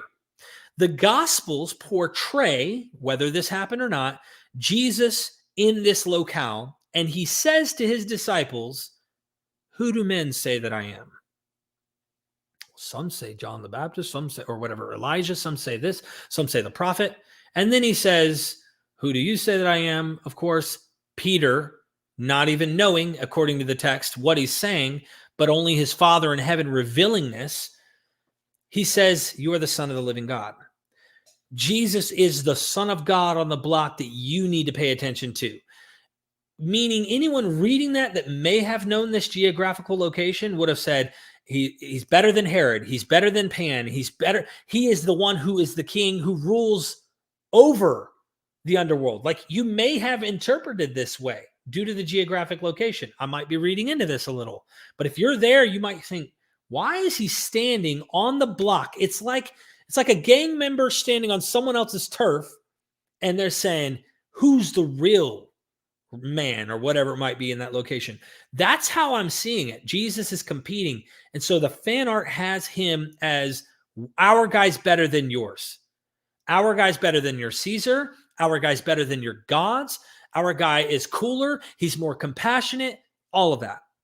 So I think the motivation is to convince people who read it that their guy's better. I don't know, and I can't read into saying this is to manipulate controlling people. And that's my honest opinion about the first half of this super chat. The second part is, so maybe there was a Jesus guy, but not at all like how the Bible describes him. Yes, I think so, but I can't rule out that it's not at all like how the Bible describes him, because the recent book, Jesus, A Life in Christ, a Life in Class Conflict or Crisis, or the book by Robert J. Miles and James Crossley, what they're doing is showing in the environment in which Jesus was, that here's this lower class, use the word peasant. I don't really like the word, but it may describe better the person from the region of Nazareth, outside of Sepphoris. Sepphoris is this rising, growing town, and where he is situated, and him constantly wanting to pay attention to the poor. This makes a lot of sense in terms of someone who would have been from a poor place, fighting against someone who's on the lakefront, calling it Tiberias, when this was the Sea of Galilee, which it really wasn't. It would have been just a lake in Galilee. But there's this imposing from people who have money on lower class society, and Jesus is saying, if you're rich, you're not getting into the kingdom of God. I can't say that that's exactly what Jesus said, but I tend to think there's a guy beneath this, and I can't prove it, but that there's a guy beneath this who's trying to speak up for those that don't have a voice, that are ruled by those who have money and are in charge. That sounds like a real guy that could have been there doing this. So, of course, I don't think he's walking on water. Of course, I don't think he's born of a virgin. Of course, I don't think he rose from the dead. But I think that if you were poor in this time, in this place, this man would have been a hero to you. He would have been someone who's speaking on your behalf, who has your values and hopes that the kingdom of God really comes and helps take the least and make them first. The first shall be last, etc. And I imagine that this is what they would have hoped. This is what makes me think this might go back to some dude. And it might be describing, at least in some way, a memory. Can't prove it. Don't even try. I just think that it has some verisimilitude to the situations that they were in. And that's my thoughts. So I would definitely say on the fantastical and the miraculous, this is what you do when you want your guy to be better. You got to compete. And in fact, John Dominic Crossan debated a Muslim scholar.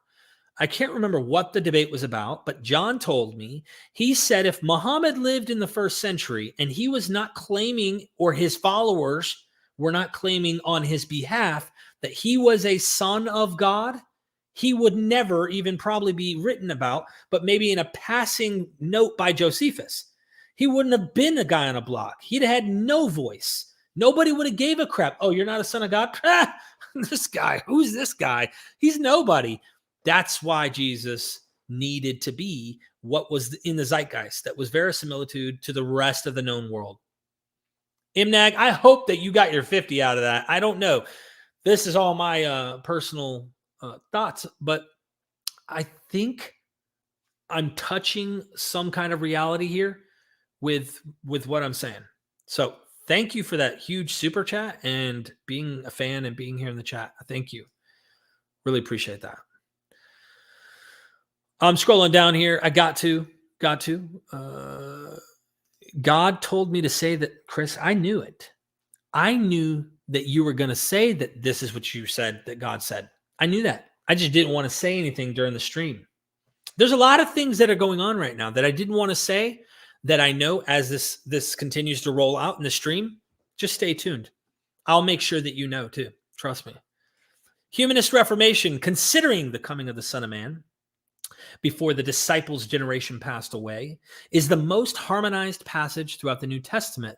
Why would anyone think this was not preached by Jesus? I am with you. I am with you, humanist. For me, I tend to think, I don't think this is an invention on Mark. I don't think this is an invention on Mark. And I think it was my buddy, what is his name again? I can't even think. I've got like mush in my brain right now. Matthew Hartke, my buddy Matthew Hartke, who's big into the Apocalypticism. He's planning a trip up here to come visit me for a weekend so we could do some recordings and hang out. But Matthew Hartke brought it to my attention. I had never thought about the 1 Corinthians 15 passage where it talks about the 500 witnesses. He said, if you notice, why 500? Why are they saying there's 500 witnesses? He said he's convinced that the reason you put this number out there is that the disciples didn't just have to be the 12. It could be those who are following. He's trying to tell people in Corinth, look, not everyone died yet. Look, there's people, and some of them are still alive. 1 Corinthians 15 says, and some of them are still alive. Like, you might want to read that and just say, oh, well, these people are alive. You can ask them. Like, they're over here. But he doesn't name them. He doesn't give you any context of who they are. He just says 500. Matthew thinks this is a hint at what may go back to actual Jesus, since Paul's written before the Gospels about the coming of the kingdom and the Son of Man and all that, which he might be right. And I don't rule it out. I think he might be onto something. I can't come down too strongly on it, but he might be onto something. So that makes a lot of sense to me. And I personally find the failure of the apocalyptic expectation and that it has to change throughout the New Testament to becoming spiritualized or to become in some way conditional, or it's way off into the future because Jesus is trying to save as many people as he can, or our time is wrong. God's time is different than our time, 2 Peter 3. I think all of those corrections, if Jesus wasn't saying it early on and that people didn't attribute this to Jesus, I don't see why that doesn't make the most sense. So again, historical Jesus, if there was one, in my opinion, is actually more of a jab at apologetics than mythicism, because there are some, very few, believing mythicists in the world.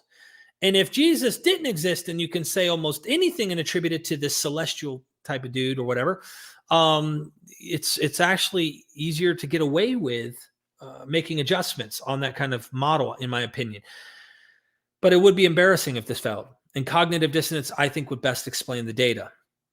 But there's some stuff coming out, and I plan on doing some responses to Michael Jones' videos pertaining to the second coming and the failed apocalyptic stuff, all of that. We're going to go deep into it because he's taking a conditional approach. It's a clever one, but it just doesn't work for me, and it doesn't work for Matthew Hartke and several of the academics I interview on a regular who are studying New Testament studies. So looking into it, of course, they're going to highlight conditional stuff because if it failed, well, it's because the Christians didn't do this, or they didn't repent, or they weren't obedient enough, or whatever. That's the same thing you find in the Old Testament in many cases.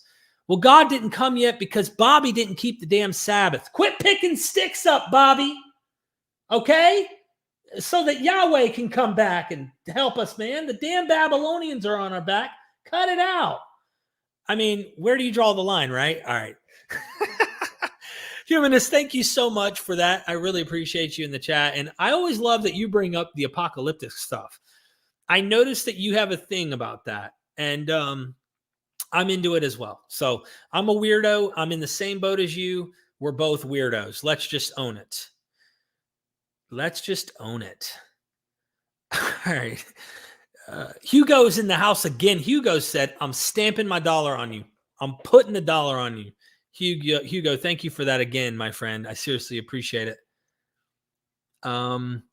Jay Victor says, you're very open about your drug problems in the past.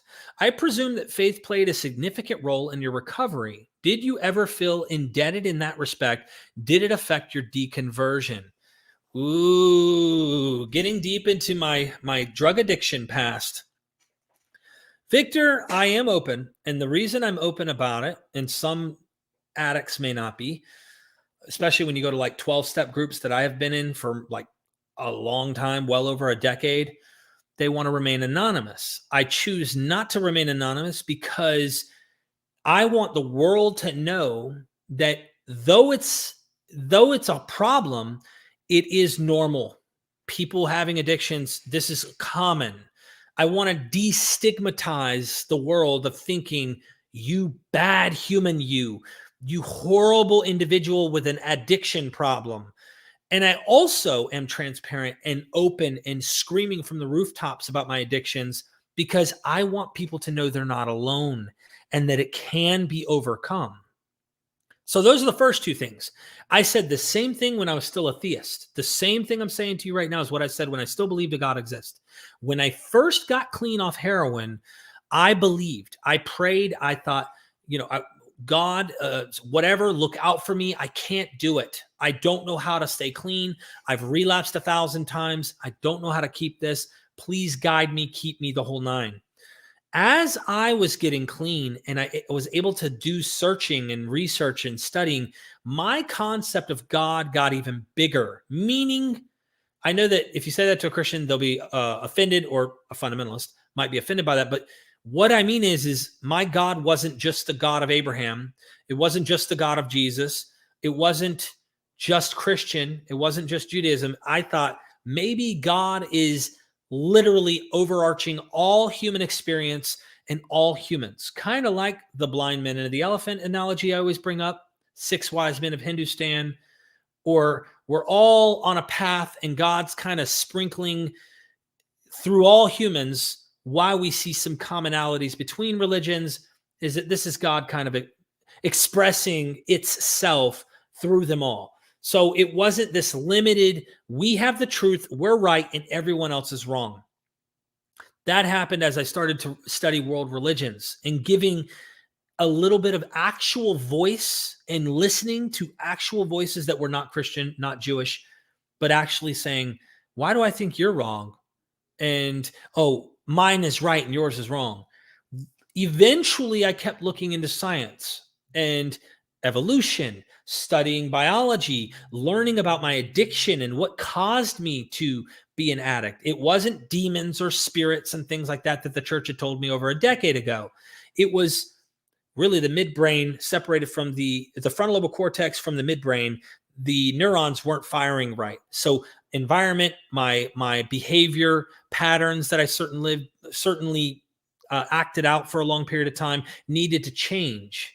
So I started to force myself to do things that I wasn't previously doing. Over time, I deconverted. So it affected my deconversion because I realized eventually with my study over time, whoa, I don't think that's true anymore, but how come I'm clean? It was like the 2 footprints in the sand. I bring that up a lot when this question comes up. I carried you, Jesus says, in some of those poetic images of the beach with only 2 footprints. When you couldn't make it, I carried you.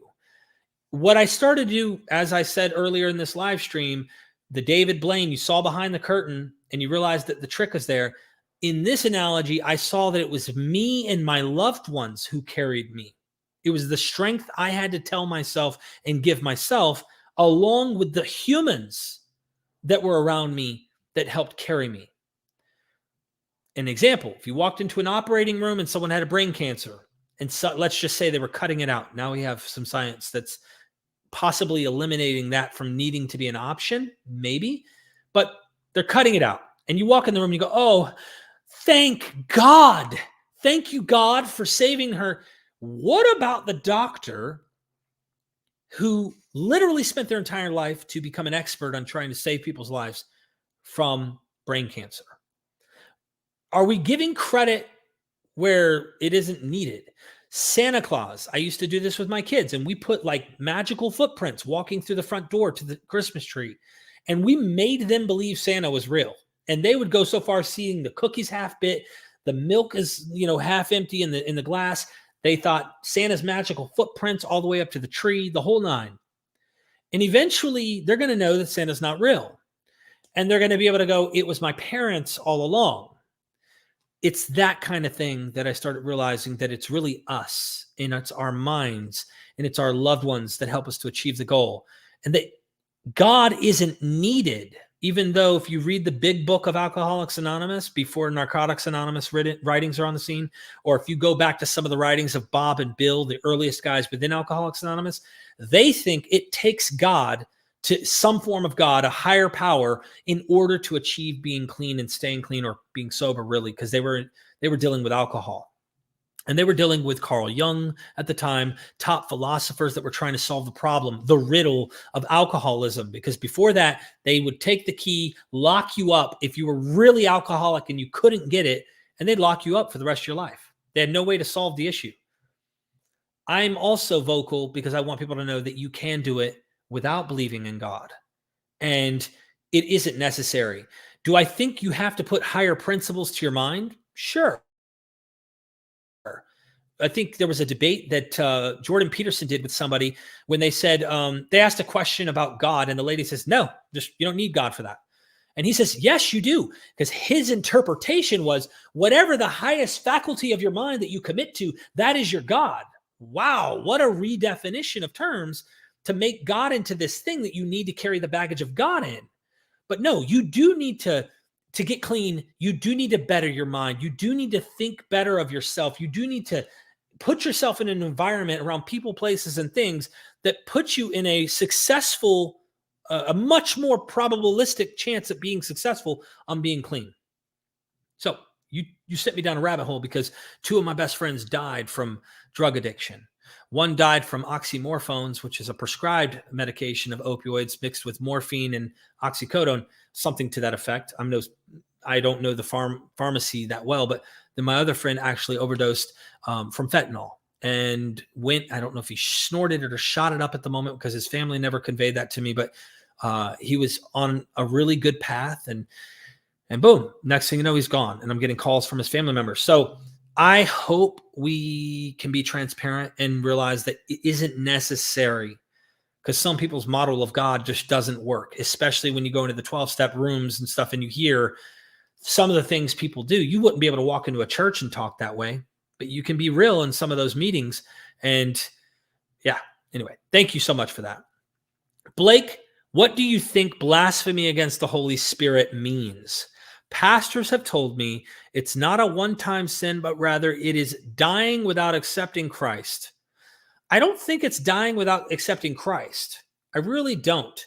And it's hard for me to pin down exactly what it means, especially when I've talked to experts over the years who aren't sure themselves what actually is meant by this. Don't know. I really, really don't know exactly what this means. I'm wondering in Acts, if it plays a role in Acts with the couple that sold their land and then they hid the money and they lied to the Holy Spirit. I wonder if that instant death and them like dying on the spot played any role in blaspheming the Holy Spirit. It seemed like that could play a role. They're lying in some way. I don't know what it means to do that, but there are various thoughts out there on what this actually means. And I imagine it makes sense with Christians who want to say, hey, make sure before you die, you at least say, Lord Jesus, forgive me. And simple as that. So Blake, I apologize. Thank you for the super chat. I don't have much that I can contribute to the meaning of that. I wish I could. Thank you. Jack Wes says, Derek is a success with me. I always learn a thing or two. That's right. A thing or two. I learn sometimes hearing myself talk. What the hell? I didn't know that was in your head. Why didn't you tell me? That's what I say to myself. Thank you. Really, really appreciate it. Hugo's in the house with the dollar. Hugo, you could have put this chat right below your dollar. I'm disappointed that you would say such a thing, considering that you're a friend of Rabbi Tovia Singer. You're taking that so-called mistreatment out of context. You ignore the fact that the Palestinians want to destroy the state of Israel. I have no clue what you're specifically referring to here, but I imagine you're on, I don't know whose side or what you're getting at there. Interesting. Hugo, thanks for the super chat earlier. I don't know what you're getting at specifically, but yes, I befriend Rabbi Tovia Singer. We haven't spoken a while. I don't know if some of my work has deterred him from writing me back on WhatsApp, but maybe some of my stuff's just been really critical lately. I don't know. I haven't talked to him in a minute, but I get a lot of heat for just being friendly with Rabbi Tovia Singer from those who are like, he does to the Old Testament what Christian apologists do to the New. I get it. I do get it. Trust me. I think it's because I was a Christian that I personally look at Christianity as like the central thing. And I know that Christians live with persecution complex, but they're not really persecuted on that level. Sure, you can highlight some bad things, but not on the level that I would say that Jews tend to have conspiracies surrounding them to the point where it's just over the top. The Palestinian thing and the Jewish thing, that's a very, very controversial issue. And I don't agree with how Palestinians have been abused in the situation. And I also know that there is two sides to all of these stories. So it's very political, but it's also a very bad situation that I would say needs to change over there in the current affairs with the state of Israel. So there's my 2 cents without getting too political on this. But I think Dr. Justin Sledge, I side with him on this issue. And, he's a Jew. He's a religious Jew. And he definitely disagrees with how the state of Israel has treated Palestinians. So I don't know. Hugo, there's my 2 cents. Anyway, let me keep scrolling here. Let me keep going. Get me in trouble, Hugo. Why would you do that, man? Come on. Let me keep going here. Scrolling down, scrolling.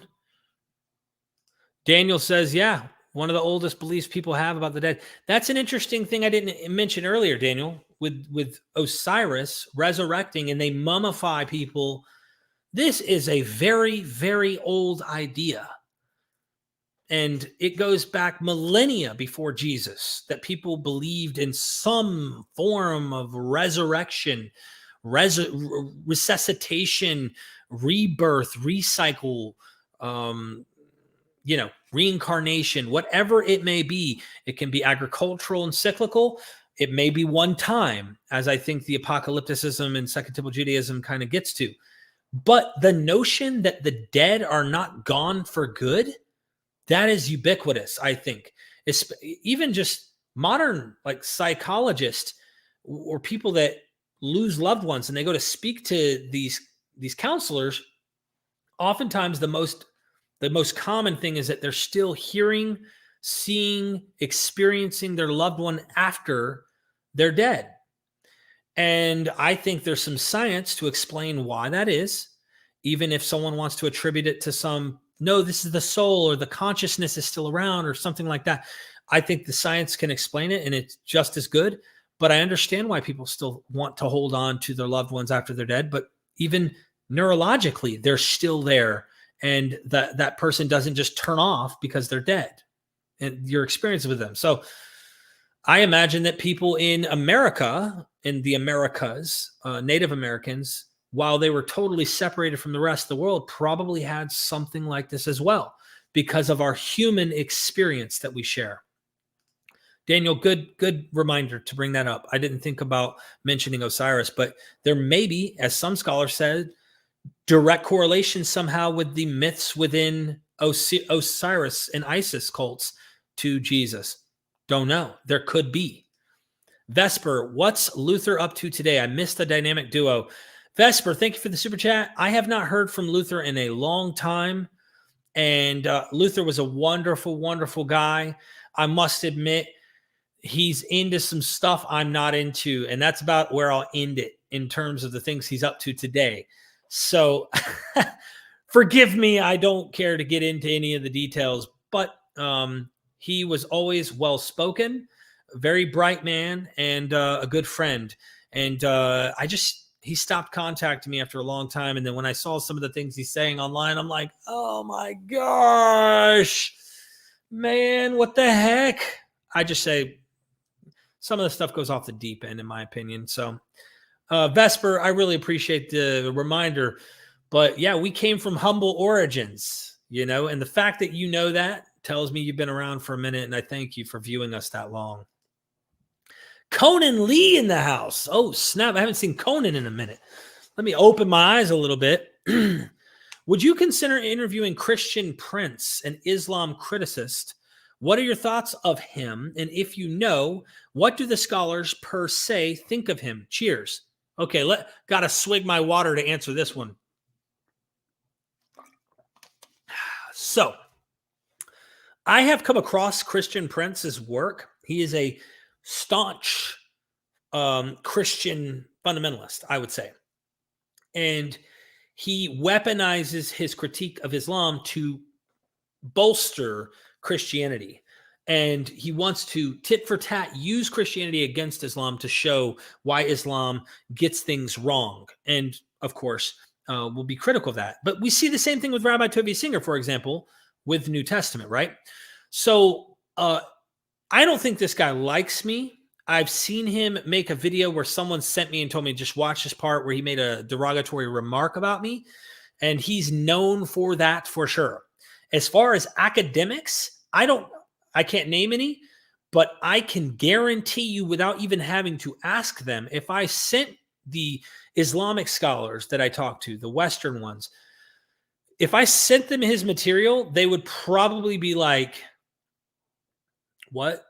Say what?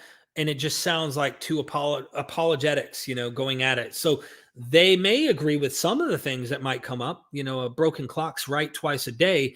But at the end of the day, there's so much polemic in his vocalizing against Muslims and stuff. It's axe grinding. And for me, I don't watch him. So that's my 2 cents on it. As far as interviewing him, I honestly don't even see what I would interview. Let me put it this way, another way of phrasing it. I would more like interviewing David Wood before I would be wanting to interview Christian Prince. Let me put it that way. And David Wood has gone on record saying, if Christianity isn't true, I might as well become a murderer, which is stupid. Just keeping it real. That's just dumb as hell. But he's like, if Christianity isn't true, I have no reason not to be a murderer. Okay, David. But I have talked with David, and we get along when we're on the same show together. I did that with him, Michael Jones, and Apostate Prophet, Ridvan. So I would rather interview David before I'd interview him. Just my thoughts. Hope that answers Conan. But I can't get caught up in that. The same goes for, who's the guy? Shamonian. He's got a YouTube channel, Christian apologist, who goes at Islam, but he's like staunch Christianity, and he attacks the other Christians. William Lane Craig isn't even really a Christian to this guy. I can't get into that. I used to watch these guys back in the day when I was a Christian.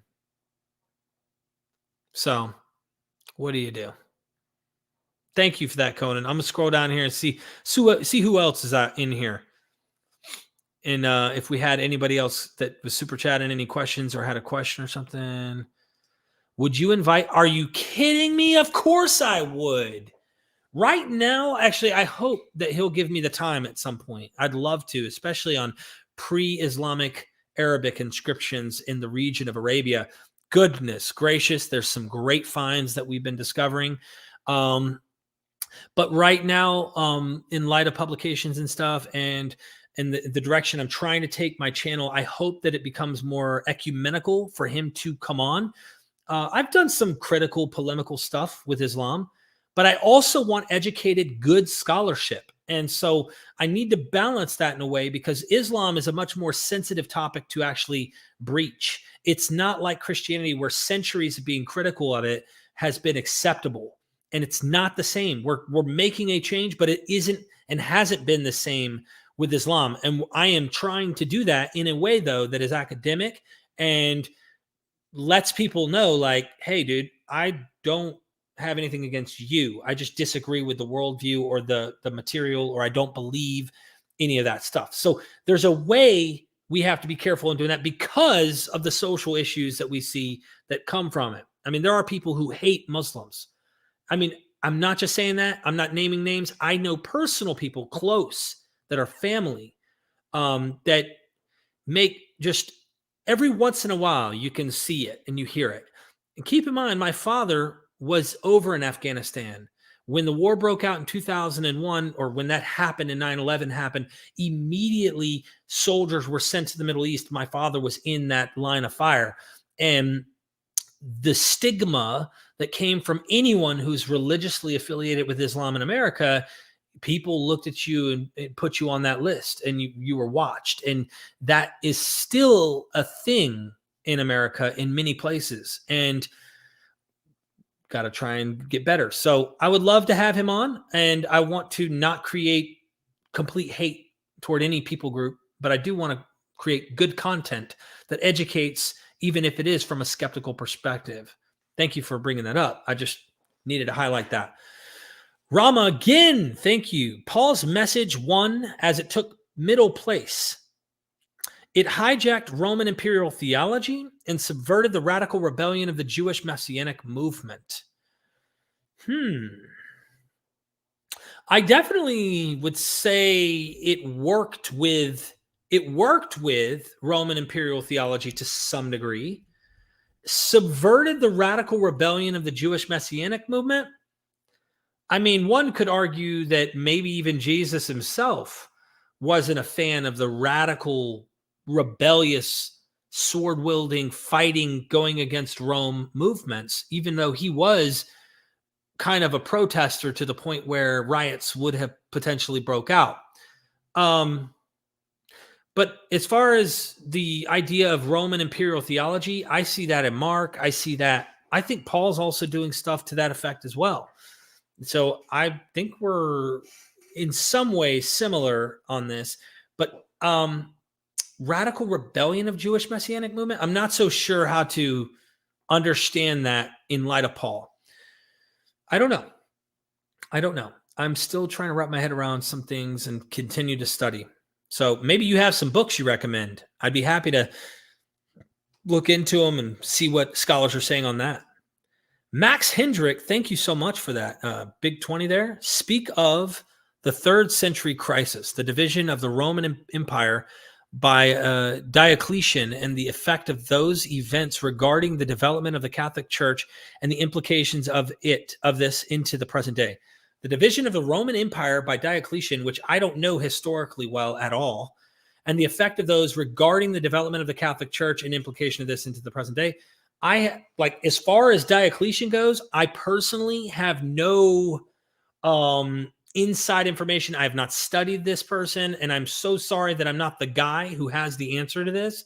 So I really, really wish I did know. And maybe this is something, let me screenshot this because maybe I can get an academic who does know more history on this to give a better, thorough response. And maybe you can email me, since you gave me a 20. I'd like to at least try to do something for you. But as far as the development of the Catholic Church, this is where that earlier question, when someone asked me, do you think the Gospels are there to control? I do think that under Constantine and getting them politically unified under one umbrella, I do think that that was a driving agenda for him in the empire by uniting people under the Christian umbrella. And I think it works because monotheism is really good at doing that. We saw this with Akhenaten in Egypt and how that was actually used according to Egyptologist Karakuni. We saw how monotheism really unified the power into one central focus. But you also see it earlier, as Elaine Pagels points out, even like Irenaeus, Justin Martyr, these guys are trying to us versus them to get everybody on their version, their model of Christian, like, here, follow our path. We have the correct understanding of these things. And these guys have the false answers. So I think the impact, it also shows up the violence that starts to take place once it's in power. wielding the sword. And we know how that rolled out all the way into what ends up happening in Spain and the inquisitions and inquisitors that are doing all the things they're doing to people to get them to either convert, or maybe some of them didn't have a chance to convert and they killed them anyway. I don't know all of the ins and outs, but I wrote a paper in college when I did a speech about this, coming from a very radical fundamentalist, like Protestant view against the Catholic Church, and like showed the harms of them being in inquisitions and all of that kind of stuff. When politics and Christianity are in power, what it looks like. And it don't look good, just to put it that way. So I don't know if that answered your question, but email me if you're curious to know more or you need more answered for that 20. I really appreciate it. Definitely above my head of a question, outside of my wheelhouse. I haven't even researched that yet. Classic rock fan, thank you so much for that super chat. I really appreciate you. You got one right here. Could historical Jesus represent a synthesis of Hillite, Pharisee, Halakha interpretation of Mosaic law mixed with the Essenic apocalypticism, though John the Baptist? I think you mean through John the Baptist. Could. I mean, it could. You know, me and Dr. Tabor, we did a recording once, and he checked off like 9, maybe it was 7 or 9 boxes where Jesus looked like an Essene. But then there were boxes that Essenes practiced that Jesus did not check off. And you kind of wonder, is this Hillite, like you're saying, and Essene model making sense? I think that's very likely, especially if we're looking at one guy. I get why people want to say multiple historical figures in one, but to me, it's less as ad hoc to say one dude just cherry picked what he liked from different movements. We do it today all the time. I like this teaching from that place, and I like this teaching, and I disagree with that teaching, and this and that. I think Jesus would have been a great cherry picker of his own Jewish sects. That's my thoughts.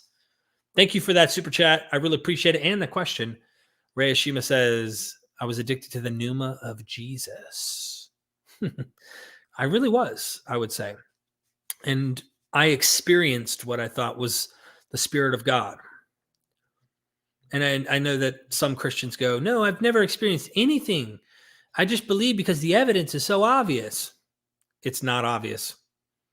There's got to be more to it than you just read the Bible and you found out, wow, this ancient book told me that these people said he rose from the... it's true. It's true. There's got to be more going on up here, in here, around you. Like, come on. I don't read Suetonius and then go, you do know Divine Augustus actually was born by his mother getting, I don't know if it was a sexual act or not with a snake, but some snake, which probably represented Apollo. Let me make sure here.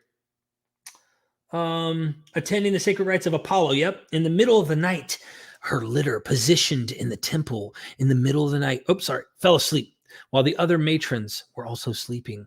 All of a sudden, a serpent slid up to her, then quickly went away. On waking, she purified herself as she would after sleeping with her husband, and at once there appeared on her body a mark in the image of a snake, and she was never able to get rid of it, so that ever afterwards she avoided going to the public baths. Augustus was born 10 months later, and for this reason is believed to be the son of Apollo. That's true. I read it in an ancient book, and let's just say that there were 1,000 people around me that believed he was born by Apollo. It's true. The book says it, and I got other people telling me that it's true. I think there's much more than they just read the Bible. I think it's dishonest to say the Bible says, and that's all. I think there's a factor playing in, multiple factors that play into it. Because you could use the same thing about like Islam. Like, why is Islam such a popular, growing religion and so many people in the world believe it? Ask a Christian that. Why were they successful? Why do they believe this? They might actually come up with things that would agree with me on why Islam, is this world religion that so many people believe in. But when it comes to their own religion, this one's true. Or you go to any other popular, famous religion that it same rules apply. There's some criticism. They can be very critical. The skills on doing that can be almost impeccable sometimes.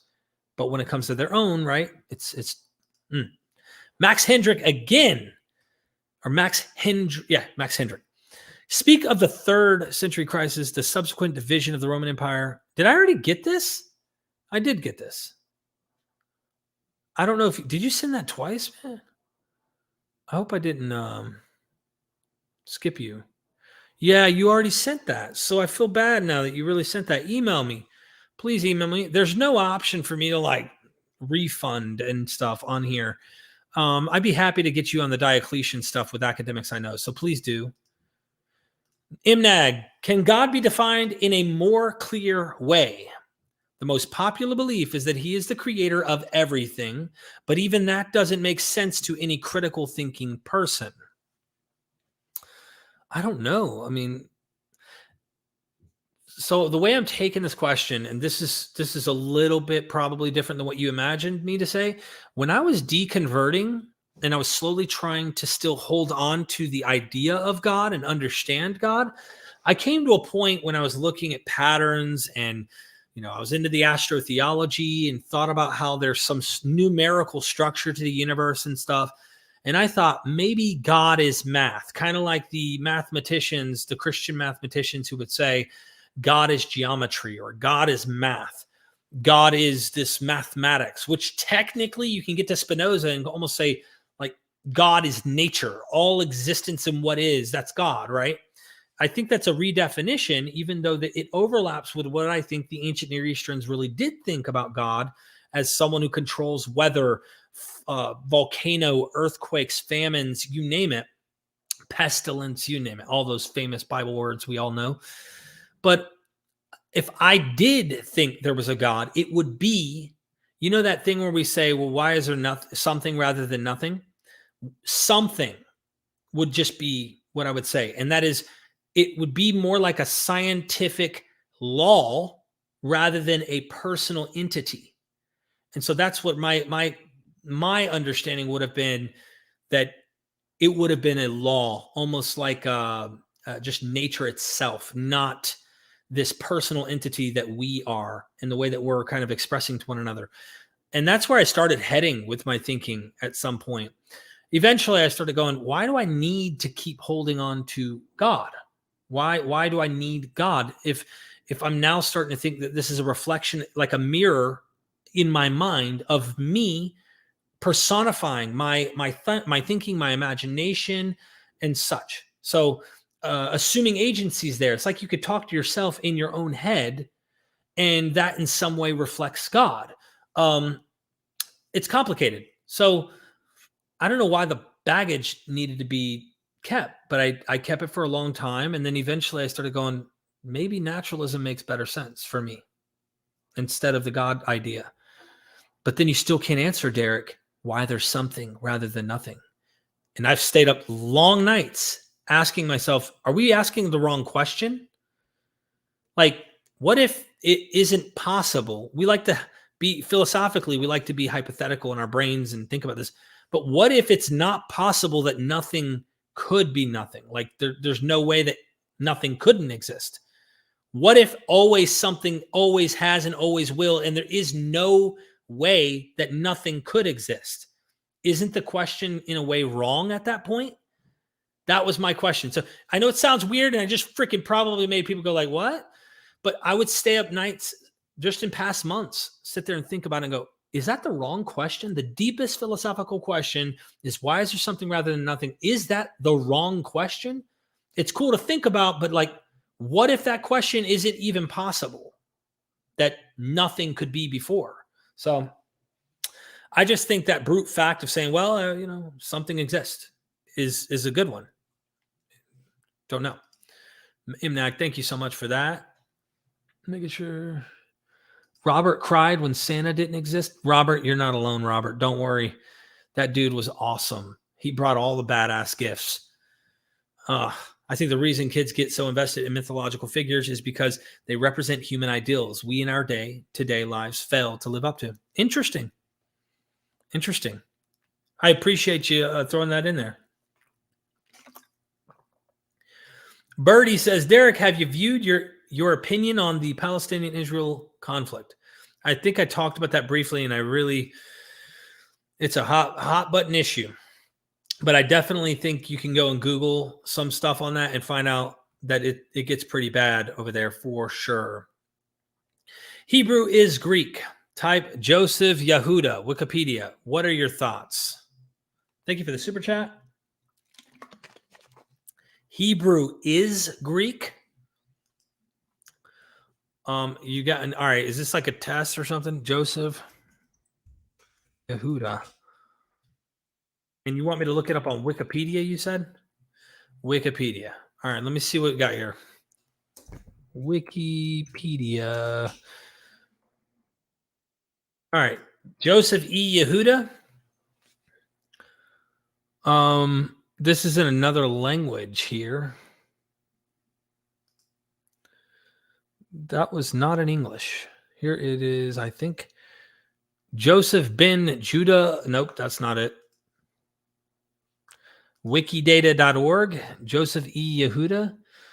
I don't know who this is, and I don't know what I don't understand.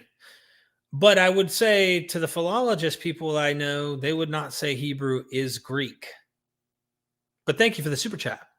Really appreciate that. Anybody else along the way? Oh, Dalai Lama needed a little apotheosis over here. I don't blame you, Dolly. I really don't blame you. Sometimes I got to sprinkle a little apotheosis on myself. Really appreciate you being a member, my friend. And thank you for being a patron, a member, and all the support you do. I really do appreciate that all the time. Thank you for joining. And there's at least 500 witnesses that will see this. So trust me, it's going to be left in a record. Constellation Pegasus, didn't Jews not believe in resurrection and then did later on? Yes. Yes. Obviously, the Hebrew Bible, if you go back to the older material, resurrection was not a theme. And a recent interview was done with Matthew Munger, actually, on Deep Drink's podcast about no soul.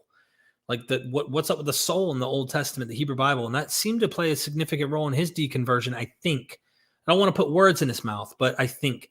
And so Matthew Munger actually talks about that. But a lot of the scholars I talk to say it'd be post-Persian, to put it nicely, just a rough around, like post-Persia, when the Jews were in Persia, and later, that you would start getting the idea of resurrection. Uh-oh, got a call coming in. What's up, brother? Can you help me out with the thumbnail? He's asking for a thumbnail, fam. Who's that? Oh, you're live? I'm live. Oh, I didn't know you were live. Look at him. He's caught on camera, man. We got him. Got him. He wants a thumbie. You got caught red-handed, brother. What are you going to do now? I wasn't asking him for drugs. No. Right? Look, yeah, let me do this live, and we'll be wrapping up here shortly, and then I'll help you out. I'll talk to you soon. All right, bro. Bye. Cool. So, yes, resurrection, post-Persia, within the Hellenistic times, you really start seeing it as apocalypticism rose, and the Jews were expecting a resurrection for sure. But you also get hints of something like this with the Ezekiel dry bones, right? Like even though it's allegorical to represent Israel, you kind of wonder if some Jews, even around the time that this was written, may have thought the destruction of, like, look at how many of our people have fallen and been killed. Will they come together in some way, literally? Will Israel itself come back literally? And we know that's how some of them interpreted it later. So, yeah, it's a later on thing for sure. And Jesus is in that same vein. Thank you, Constellation. Appreciate it. Someone said, wood is delusional. I think from the statement alone, it's pretty nutty to make that statement. Yes, I'm with you. Scrolling down. Christian Prince has his blinders on his own religion, but he spots on about Islam. Thank you for that comment. Max Hendrick again, the division of the Roman Empire by... Holy smokes, my friend. I am worried that you're on repeat here in your super chats. But I thank you for the support. I mean that. But I really do want you to email me, please, because I feel bad, feel guilty. But I thank you. Grays 174, MythVision podcast. Do you have a naturalistic explanation for the resurrection, granting, for the sake of argument, eyewitness claims of bodily appearances, an empty tomb, and guards at the tomb? Hold on. That's a lot, Grays. Granting the sake of argument, eyewitness claims, right? So humans see stuff all the time. There are people who saw Elvis after he died, or Tupac, or whoever, right? Not a problem. Simple to me. Eyewitness claims of bodily appearances. There's people, like I said, who had tea with Elvis after he's dead. And they said he was there with them, right? So, yeah, an empty tomb. And guards at the tomb. Now you're adding guards at the tomb, which is only found in Matthew, which is weird because nowhere else are there guards. Dennis has an interesting take on that. Don't know if he's right, but Dennis McDonald, I mean. The guards at the tomb is a funny thing. Like, if there were guards at the tomb, and I were trying to explain this, then maybe someone paid the guards at the tomb. I mean, you can come up with anything, and it would make more sense to me than he literally rose from the dead. You could also come up with the guy actually wasn't killed, that Jesus was still alive inside of the tomb, and come up with a swoon theory. He survived his death, and then after 3 days or day and a half, boom, he's out. It could be he never died. That's why he appeared and people saw him after, and the tomb was empty because he's literally no longer in that tomb. For me, that is not the most likely position. The most likely is that this is legend. But like you said, natural explanation, all of this can be explained away. It really can. And the Christians go, but the text says this is why it happened, and we got to go with that. But that's just, it's one of those things. You need more than just a book saying it. The text says in Suetonius that a serpent got his mother pregnant, and there were portents about Augustus's birth, and that year the Senate, I mean, like, where do you draw the line, right? So I would need a lot more than a text saying it. Conan Lee, thank you for your response, Derek. I think Christian Prince provides some good insights being an ex-Muslim. Like you, I find him condescending and very rude, etc. So much so I refuse to watch him also. Yeah, I think a lot of people who've left religions they were part of, like me, might have some things to highlight. You might disagree with my rhetoric. You might disagree with antagonism I might bring up. You might disagree with me because I'm too nice to people. There's people who disagree with me because I don't go far enough. You can't make everyone happy, right? But he comes off with such a tone. I don't know if any of my scholar friends would even watch him. The ones that are in the Islamic studies, Quran, the whole nine, I don't think they would even waste their time. So there are also people who hate Christians. Be fair, Derek. The truth is you're not allowed to be critical of Islam. I mean, there are people that hate Christians, but I also know for a fact the kind of situation that we have with Muslims. So it's not you're not allowed. I am critical of Islam. And I know Muslims who know I'm critical of Islam. I'm critical of Christianity. But I also like to separate between the people, the person, and their conduct, behavior. Like, are they decent humans that are just, what I would say, mistaken or duped by their religion that they believe is literally true? I mean, that's it. So, yes, there are people who hate Christians. I get it. There is no like grand... From what I have, my experience in America is that Christians are on the upper hand here. They have it made. So I do want to be critical of all of them.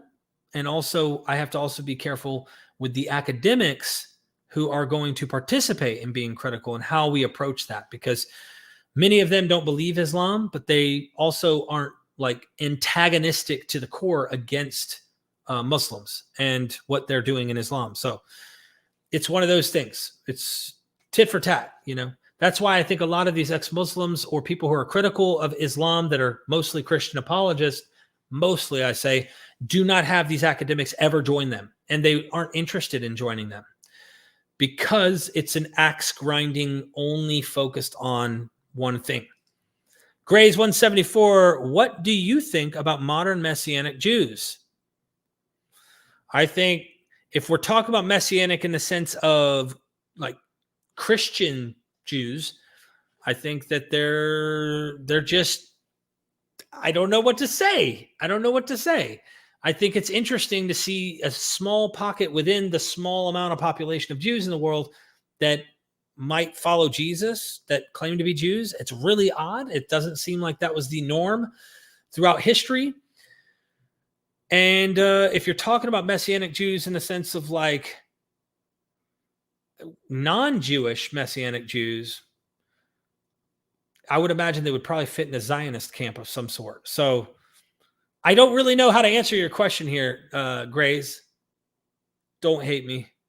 Not sure exactly how to answer, but like any other religion, I would say they're mistaken. They're wrong. I don't think it's true. Constellation Pegasus is the most important and thought-provoking question of the day. The Battlestar Galactica versus the Battlestar Pegasus. Who wins that fight? You're wild. I appreciate that. Look, Kip Davis says, if you want to discover truth, MythVision podcast, you will find it through editing my course lecture videos. You're right. Look, I'm not going to argue with you. You're right. But after this long-ass stream, I'm not sure I'll have the energy right now to get on it. Kip, don't hate me, man. Do not hate me, man. Okay? I don't hate you, so you can't hate me. Grays, again, would you accept a public fight with Frank Turret? A public fight with Frank. What kind of super chat is this? Look, now I would be happy to do something where I wouldn't literally be hurting him, but I'd be happy to get into like a sparring match or something, put on some gloves, you know. Bare knuckles is going a bit far. But I'd be happy to like wrestle, do a UFC type thing, but with pads on. I'd be happy to do something like that. Maybe. I don't know. But then again, I don't know if he's done. I met Frank Turek, by the way, back when I was a Christian at a conference. I don't know if that would be unfair. I mean, I don't know what kind of experience he has. Like my dad raised me and my brother in martial arts in various forms with jiu-jitsu and taekwondo. And then of course, he did close quarter combat training with us and stuff like that. And then I wrestled in high school and I was very athletic. So I don't know if that would be like not fair for him. So if it was like a mutual friendly, let's go in, man, let's see what happens, then maybe. Yeah, I don't have a problem with that. I'd be happy to do something like that. God is placebo, someone said. What will always exist, MythVision podcast, is my unedited courses until you finish editing. Kip, I told you not to hate me, man. Now it's starting to sound like you've got an axe to grind with me. Dalai Lama, Hebrew is Greek, the blocked book of Joseph Yehuda. Okay, let me look this up. Now that you're really highlighting this, I'm wondering what I'm missing here. Hebrew, I'm going to look this whole thing up. Hebrew is Greek, the blocked book of Yehuda. All right, Hebrew is Greek, the blocked book of Yehuda. I need to share my screen so everybody's watching and experiencing this with me to see what this is about. Here we go, sharing screen. Okay, Hebrew is Greek, the blocked book of Joseph Yehuda. In 1982, a suppressed ages-old historical truth was resurrected through the publication of a book by Beckett Publications at Oxford, England. The book, published in English entitled Hebrew is Greek, was written by lawyer, linguist, and researcher Joseph Yehuda, the son of Isaac Benjamin Ezekiel Yehuda, an ethnic Jew and longtime researcher and linguist. Though Jewish both by nationality and religion, J. Yehuda could be considered a Greek, according to Socrates' definition of a Hellene, since his decades-long unbiased and meticulously thorough research reveals the linguistic relationship of numerous groups of words in Hebrew, Greek, and Arabic, work that was published without fear for or hesitation by a scholar whose only concern was for the discovery of truth. Preface. We found that the Jews and Spartans from the same genus come from and the affinity to Abraham. Preface by S. Levin, who said, it was J. Yehuda's congeniality and my inherent curiosity that did not allow me to refuse the writings of the introduction. I think that's an interesting quote there, by the way, but I should have done this so you can actually see what's being said here. So this is actually interesting. I'm not going to say that I would draw that kind of conclusion, but I would definitely think that when Hellenism came in, Jews, this is from what I've researched, and here's the book I would recommend reading to kind of get more of a taste of what's happening. Jews and their Roman rivals, Pagan Rome's challenge to Israel. This doesn't go in depth in the Hellenistic period, but it does drive by. This really goes into the Roman period. But at this point, Hellenized Jews who had been already saturated with the Greek ways and thoughts were already finding ways to make Zeus their god, Yahweh, like the same deity. So you see this overlap where they're starting to merge their practices, their ideas in some cases, not all cases. But I wonder if the inspiration is trying to do that from this book. If it's trying to say, we found this right here, again, just to show you, we found that the Jews and Spartans from the same genus come from the affinity to Abraham. And that tells me they're trying to argue Jews and Greeks come from Abraham, from the same, descended from Abraham. And I imagine you might even say the same thing of what the authors in the book, in the Bible, are trying to say with Abraham coming from Ur. Imagine you're in Babylon. You've got all these Babylonian mythologies and histories and narratives, but guess who comes from Babylon? Ancient Sumer, our daddy, Abraham. So there's a way in which you're going to write that you're guys from the region of the people that have conquered you. And I think the same might be happening with Hellenism. I don't know the linguistic side of any of this, but I do know that when Hellenism occurred, there's a collaborative effort, not just with Hellenism, but even throughout the Bible. We have the patriarchs and their genealogies that often sound like nation states, like they're trying to act like these nations also descend from our guy. So we're all related. The Canaanites are related in some way. And this is, we think that they were Canaanites if you go far enough back. But the point is that they're finding ways to politically unite their histories. And I think that's what's going on here. So I don't know how far that he tries to go with the linguistics. But the question I have is this written in English? Because I'm not a linguist and I don't know Greek. I'd have to read more. That's an interesting book, Dalai Lama, and thank you for the first person who referred to it. So thank you. Hey, Derek, the Gospels seem ignorant of the differences of the house of Shammai and the house of Hillel, lumping all Pharisees together. Do you think this is important to consider? Probably is.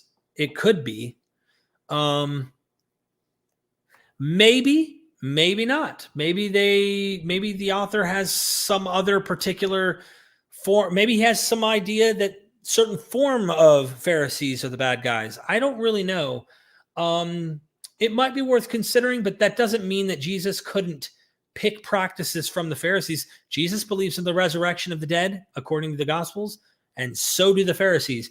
Does that mean that Jesus couldn't have lifted ideas from certain groups that might have a certain form of tradition? Not necessarily. But it doesn't mean that he did either. So classic rock fan, good highlighting that. Oh my gosh. Who is this? One of the things that I just learned about MythVision podcast is that along with that horrible digital Hammurabi and Kip Davis, they are part of a government conspiracy to destroy Christianity. Dude, why would you tell everybody that on air? Literally, you made me read it. I was coerced. Everyone saw that. We're not part of some freaking government conspiracy to destroy Christianity. No, we're not. We're not part of, I'm just kidding. Oh, my book just fell. I'm thinking of what's his name? Who did that on camera? Jim Carrey.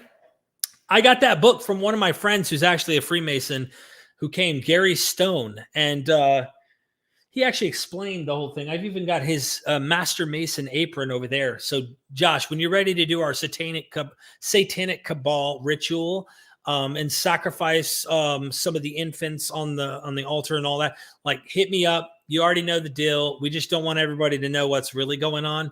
Make sure that this doesn't get out there. I've muted everyone else so they don't know what I'm saying to you. This is completely secret here, okay? And Kip, I left Kip on unmute as well. So only Kip and you hear what I'm saying and actually see what I'm telling you right now. Can you ask Josh, because you have a little more clout in the movement we're part of, the Illuminati. Can you ask them to send that check? They're a couple years late on sending me that check they've been promising. I appreciate that, if you don't mind, my friend. All right, let me unmute everybody. Okay. All right, now everybody can hear me. Sorry, I had to take a bathroom break for a moment there. Sometimes you got to go. Thank you, everybody, for sticking around, letting me use the restroom. I appreciate it. Scrolling down. Uh-oh, people know that he's here. How do they know that he's here? Oh, my gosh. Fee Crux says, hi, Derek. Where do you think the text of Quran come about in isolated Arabia literature-wise? Well, it could be oral, and I don't think it's completely without literature. Even though some scholars think maybe down in Arabia there was no literature, there were Christian churches. We know that from archaeology. I can't imagine that all Christian churches didn't have any literature floating around of stories, of traditions, of whatever. But also oral traditions were definitely floating around in this area. So this is where I think the coming about of the Quran comes from. That they weren't in a pocket. They were definitely aware of the stories that were in the biblical tradition. Scrolling down, I hope everybody's good here. I'm just trying to get close to this guy. Let me mute him and say something about this guy. What the heck is wrong with Kip? What is wrong with this guy? Okay. All right. Unmuting. Hey, Kip. What's up, man? MythVision podcast. If you finish editing my course lecture videos, we will finally achieve world peace. Maybe you could win the Nobel Prize. Thanks, man. Thanks, brother. I really appreciate you. Mute. Come on. Can everyone help me with this guy? This is annoying. This is absolutely over the top. Someone go and shank him. Unmute. Brother, man, I don't know what I'd do without you. Thanks for tuning in today, Kip. Appreciate you. You're awesome. Such a good person, everybody. Go show Kip some love. Shank him. Shank him. Constellation Pegasus. God knows I love you. Modern Messianic Jews are normal. Every religion has splinter groups within splinter groups. Only thing surprising about them is that they don't exist. I think there are modern Messianic Jews, though. Just not a lot of them, from what I understand. Help me out. Constellation? I think. Correct me if I'm wrong. Hold on, what happened? Am I trying to get... What the heck? My thing uploaded way down to the bottom. Hold on, I'm sorry. I'm trying to find out where I was. Constellation Pegasus. Oh, here I am. Okay. Thank you. Yeah, I thought there were modern Messianic Jews, and I think there are. And there's a trend trying to push that more, especially if they're Christians. Apollo's Christian Apologetics. Good to see you here. Back from work, out of curiosity, how's YouTube been to you in terms of censorship, advertisement, monetization, etc.? Much love for all y'all. I haven't had any problems. Everything's been good. My videos have not been blocked or demonetized or anything. I don't think I get censorship. I think we're good. I think I'm pretty kosher when it comes to all of that. It's good to see you here, though. I haven't seen you in a while, and usually you were popping in for a while, but I know how life is as well. So I hope you're doing well. And I really do appreciate you tuning in and tossing a super at me, man. All right. Moho says the gospel created by Hillite Judaism? I don't know. There's some people who have. I've got books back here. Jesus the Pharisee and stuff. I haven't read yet, so it'd be interesting to see if they take that kind of approach. But I don't know. Fee Crux, where do you think Quran as a majestic text originated from in Arabia, where no known major literary work existed before? Where do you think the Quran? This is a good question to ask an academic. Marine might know. Sean Anthony might have an answer. I know that Gabriel Said Reynolds might know or have a position on this. But I think the language, the dialect in the Quran is Quraysh tribe dialect, from what I understand. And I don't know exactly the technical terms beyond that. So it may have originated in the place in which the tradition would say that it was written. It doesn't hurt either way. This is the thing I always tell people too when they're being critical of Islam. I get taking certain critical positions or thinking maybe this is true or not, but you don't need it to realize that something may be man-made and not necessarily from God. Which is why I have no problem even saying that the Quran's a pretty early document. I have no problem thinking that it may, and most of it may go back to Muhammad. Wouldn't bother me a bit. It really doesn't. So I know there are some skeptical positions on some of the stuff. Maybe there's stuff that was added to it. Who knows? Lower palimpsest manuscript, all of that. I don't know the answer to this question, though. But I do know that this version of Arabic is in literary form. It wasn't known before in terms of down in Arabia. But you dealt with nomadic tribes, and there wasn't really a centralized, well-known government down there either. So I don't know if that played a role in having a document for themselves down in Arabia. Maybe we need to do an episode on this and ask a scholar. Fee, it's an interesting question, and I would like to know the answer myself. Scrolling down. Someone is going to jail. What's going on? Oh my God, it leaked. You have got to be kidding me. They saw it? Oh my gosh. How do I wipe this from the internet? Someone call me. Someone call me. Holy smokes. Oh my gosh. This is not good. This is not good. They know. Josh, Kip, they know. They know. What are we going to do? Oh my God. What are they going to do? No, I'm not. I never said such a thing. I would never. Kip, don't believe anything that I say because I never said anything. Don't you ever. I hit mute. Oh my God, I hit mute. Did the mute button not work? Dude, this is ridiculous.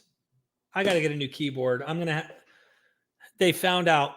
They found out. No, they did not. They found out. Jacob Muhammad, thank you for the super chat. Do you think the end times mentioned in the Bible has already occurred? And do you think we will ever have a new religion as popular, a new Messiah? I don't know. I doubt the whole last part in terms of as popular, but then again, people believe all sorts of stuff. It's an interesting thing to think about. People love to attach themselves to a cult leader. And I find the cult mentality even works in politics. So that works. Do I think the end times in the Bible has already occurred? Yes and no, meaning I think the time for which they thought all of this was supposed to happen, that is long gone and way behind us. Do I think what was expected occurred? No, I think it failed. And I was a full preterist trying to make sense of it and make sure Jesus was saved. because I didn't want him to be wrong. Turns out that I was wrong about that based on my research here.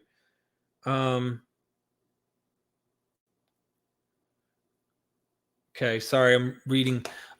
Apostate Prophet just wrote me. Isn't that interesting? Thank you for that super chat. I hope that Kip's not in the chat anymore and he doesn't see what just happened, everybody. Please don't tell him to. Please, please. Can I get a blessing in spirit of the tongue of God? I need some uplifting. There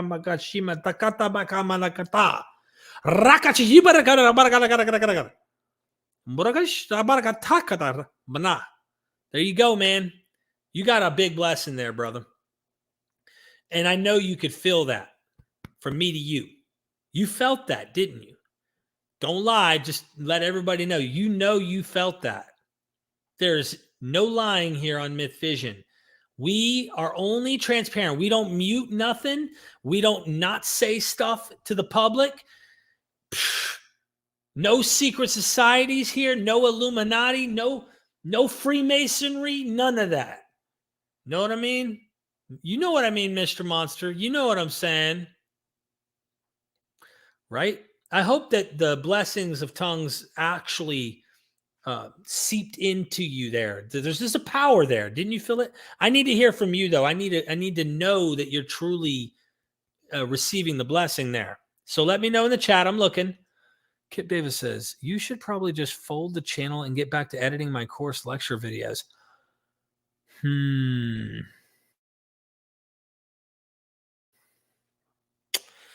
you think he knows?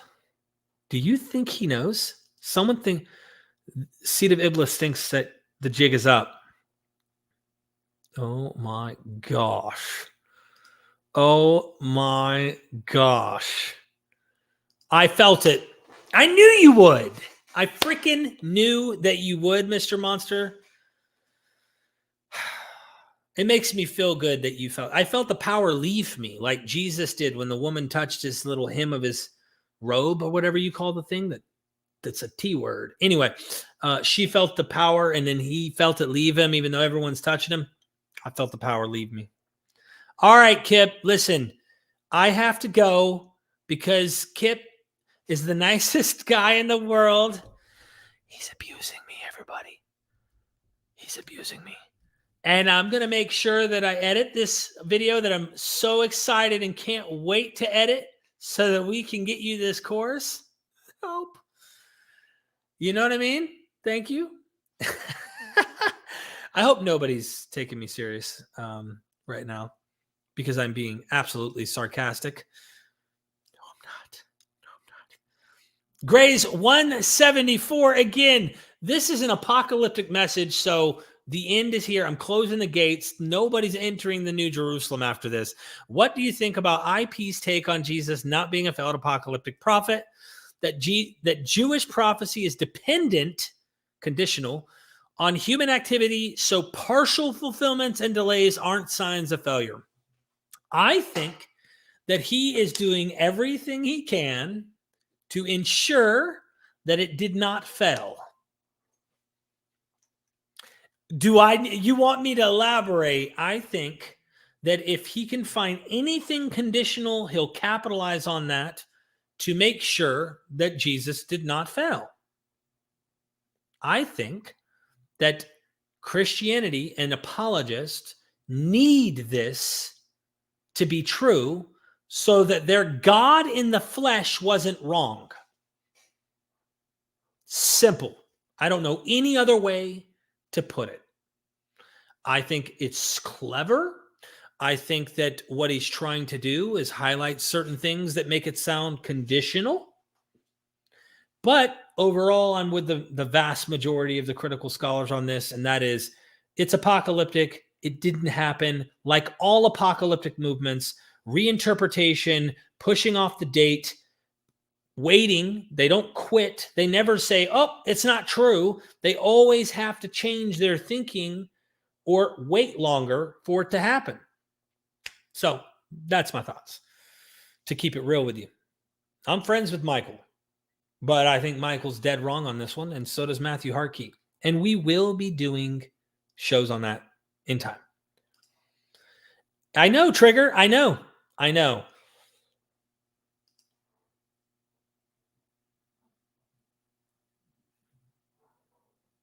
Hey. Apollos, you slipped in the damn gates. How did you get through the... Someone should have shut those gates.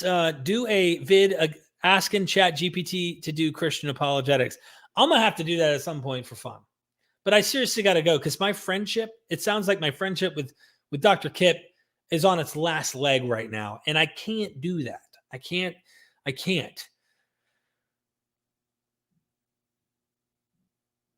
All right. I love everybody. Thank you so much for hanging out with me in my goofy, ridiculous, being silly, but I really appreciate you. Check out the description. Go check out a course or 2 or 3 or 4 because we got like 4 out now. We're on to our 5th, if I ever edit it, of Kip Davis. And I seriously love y'all. I mean that. I hope that you stay positive. I hope you have a wonderful weekend. Until next time, I don't know when I'm doing another live stream or dropping another video. I'm going to get to work. I'm going to try and at least do one more video today of Dr. Kills. And yes, be ready. Seriously, I love y'all. I really do. Thank you for being here and listening and throwing super chats at me and comments and questions and all of that stuff. So thank you. Thank you. Thank you. Love y'all. Son, do you want to know what the truth is? After this, there's no turning back. You take the blue pill and you wake up in your bed and believe whatever you want to. You take the red pill and you stay in Wonderland, and I show you just how deep the rabbit hole goes. Remember, all I'm offering is the truth, nothing more.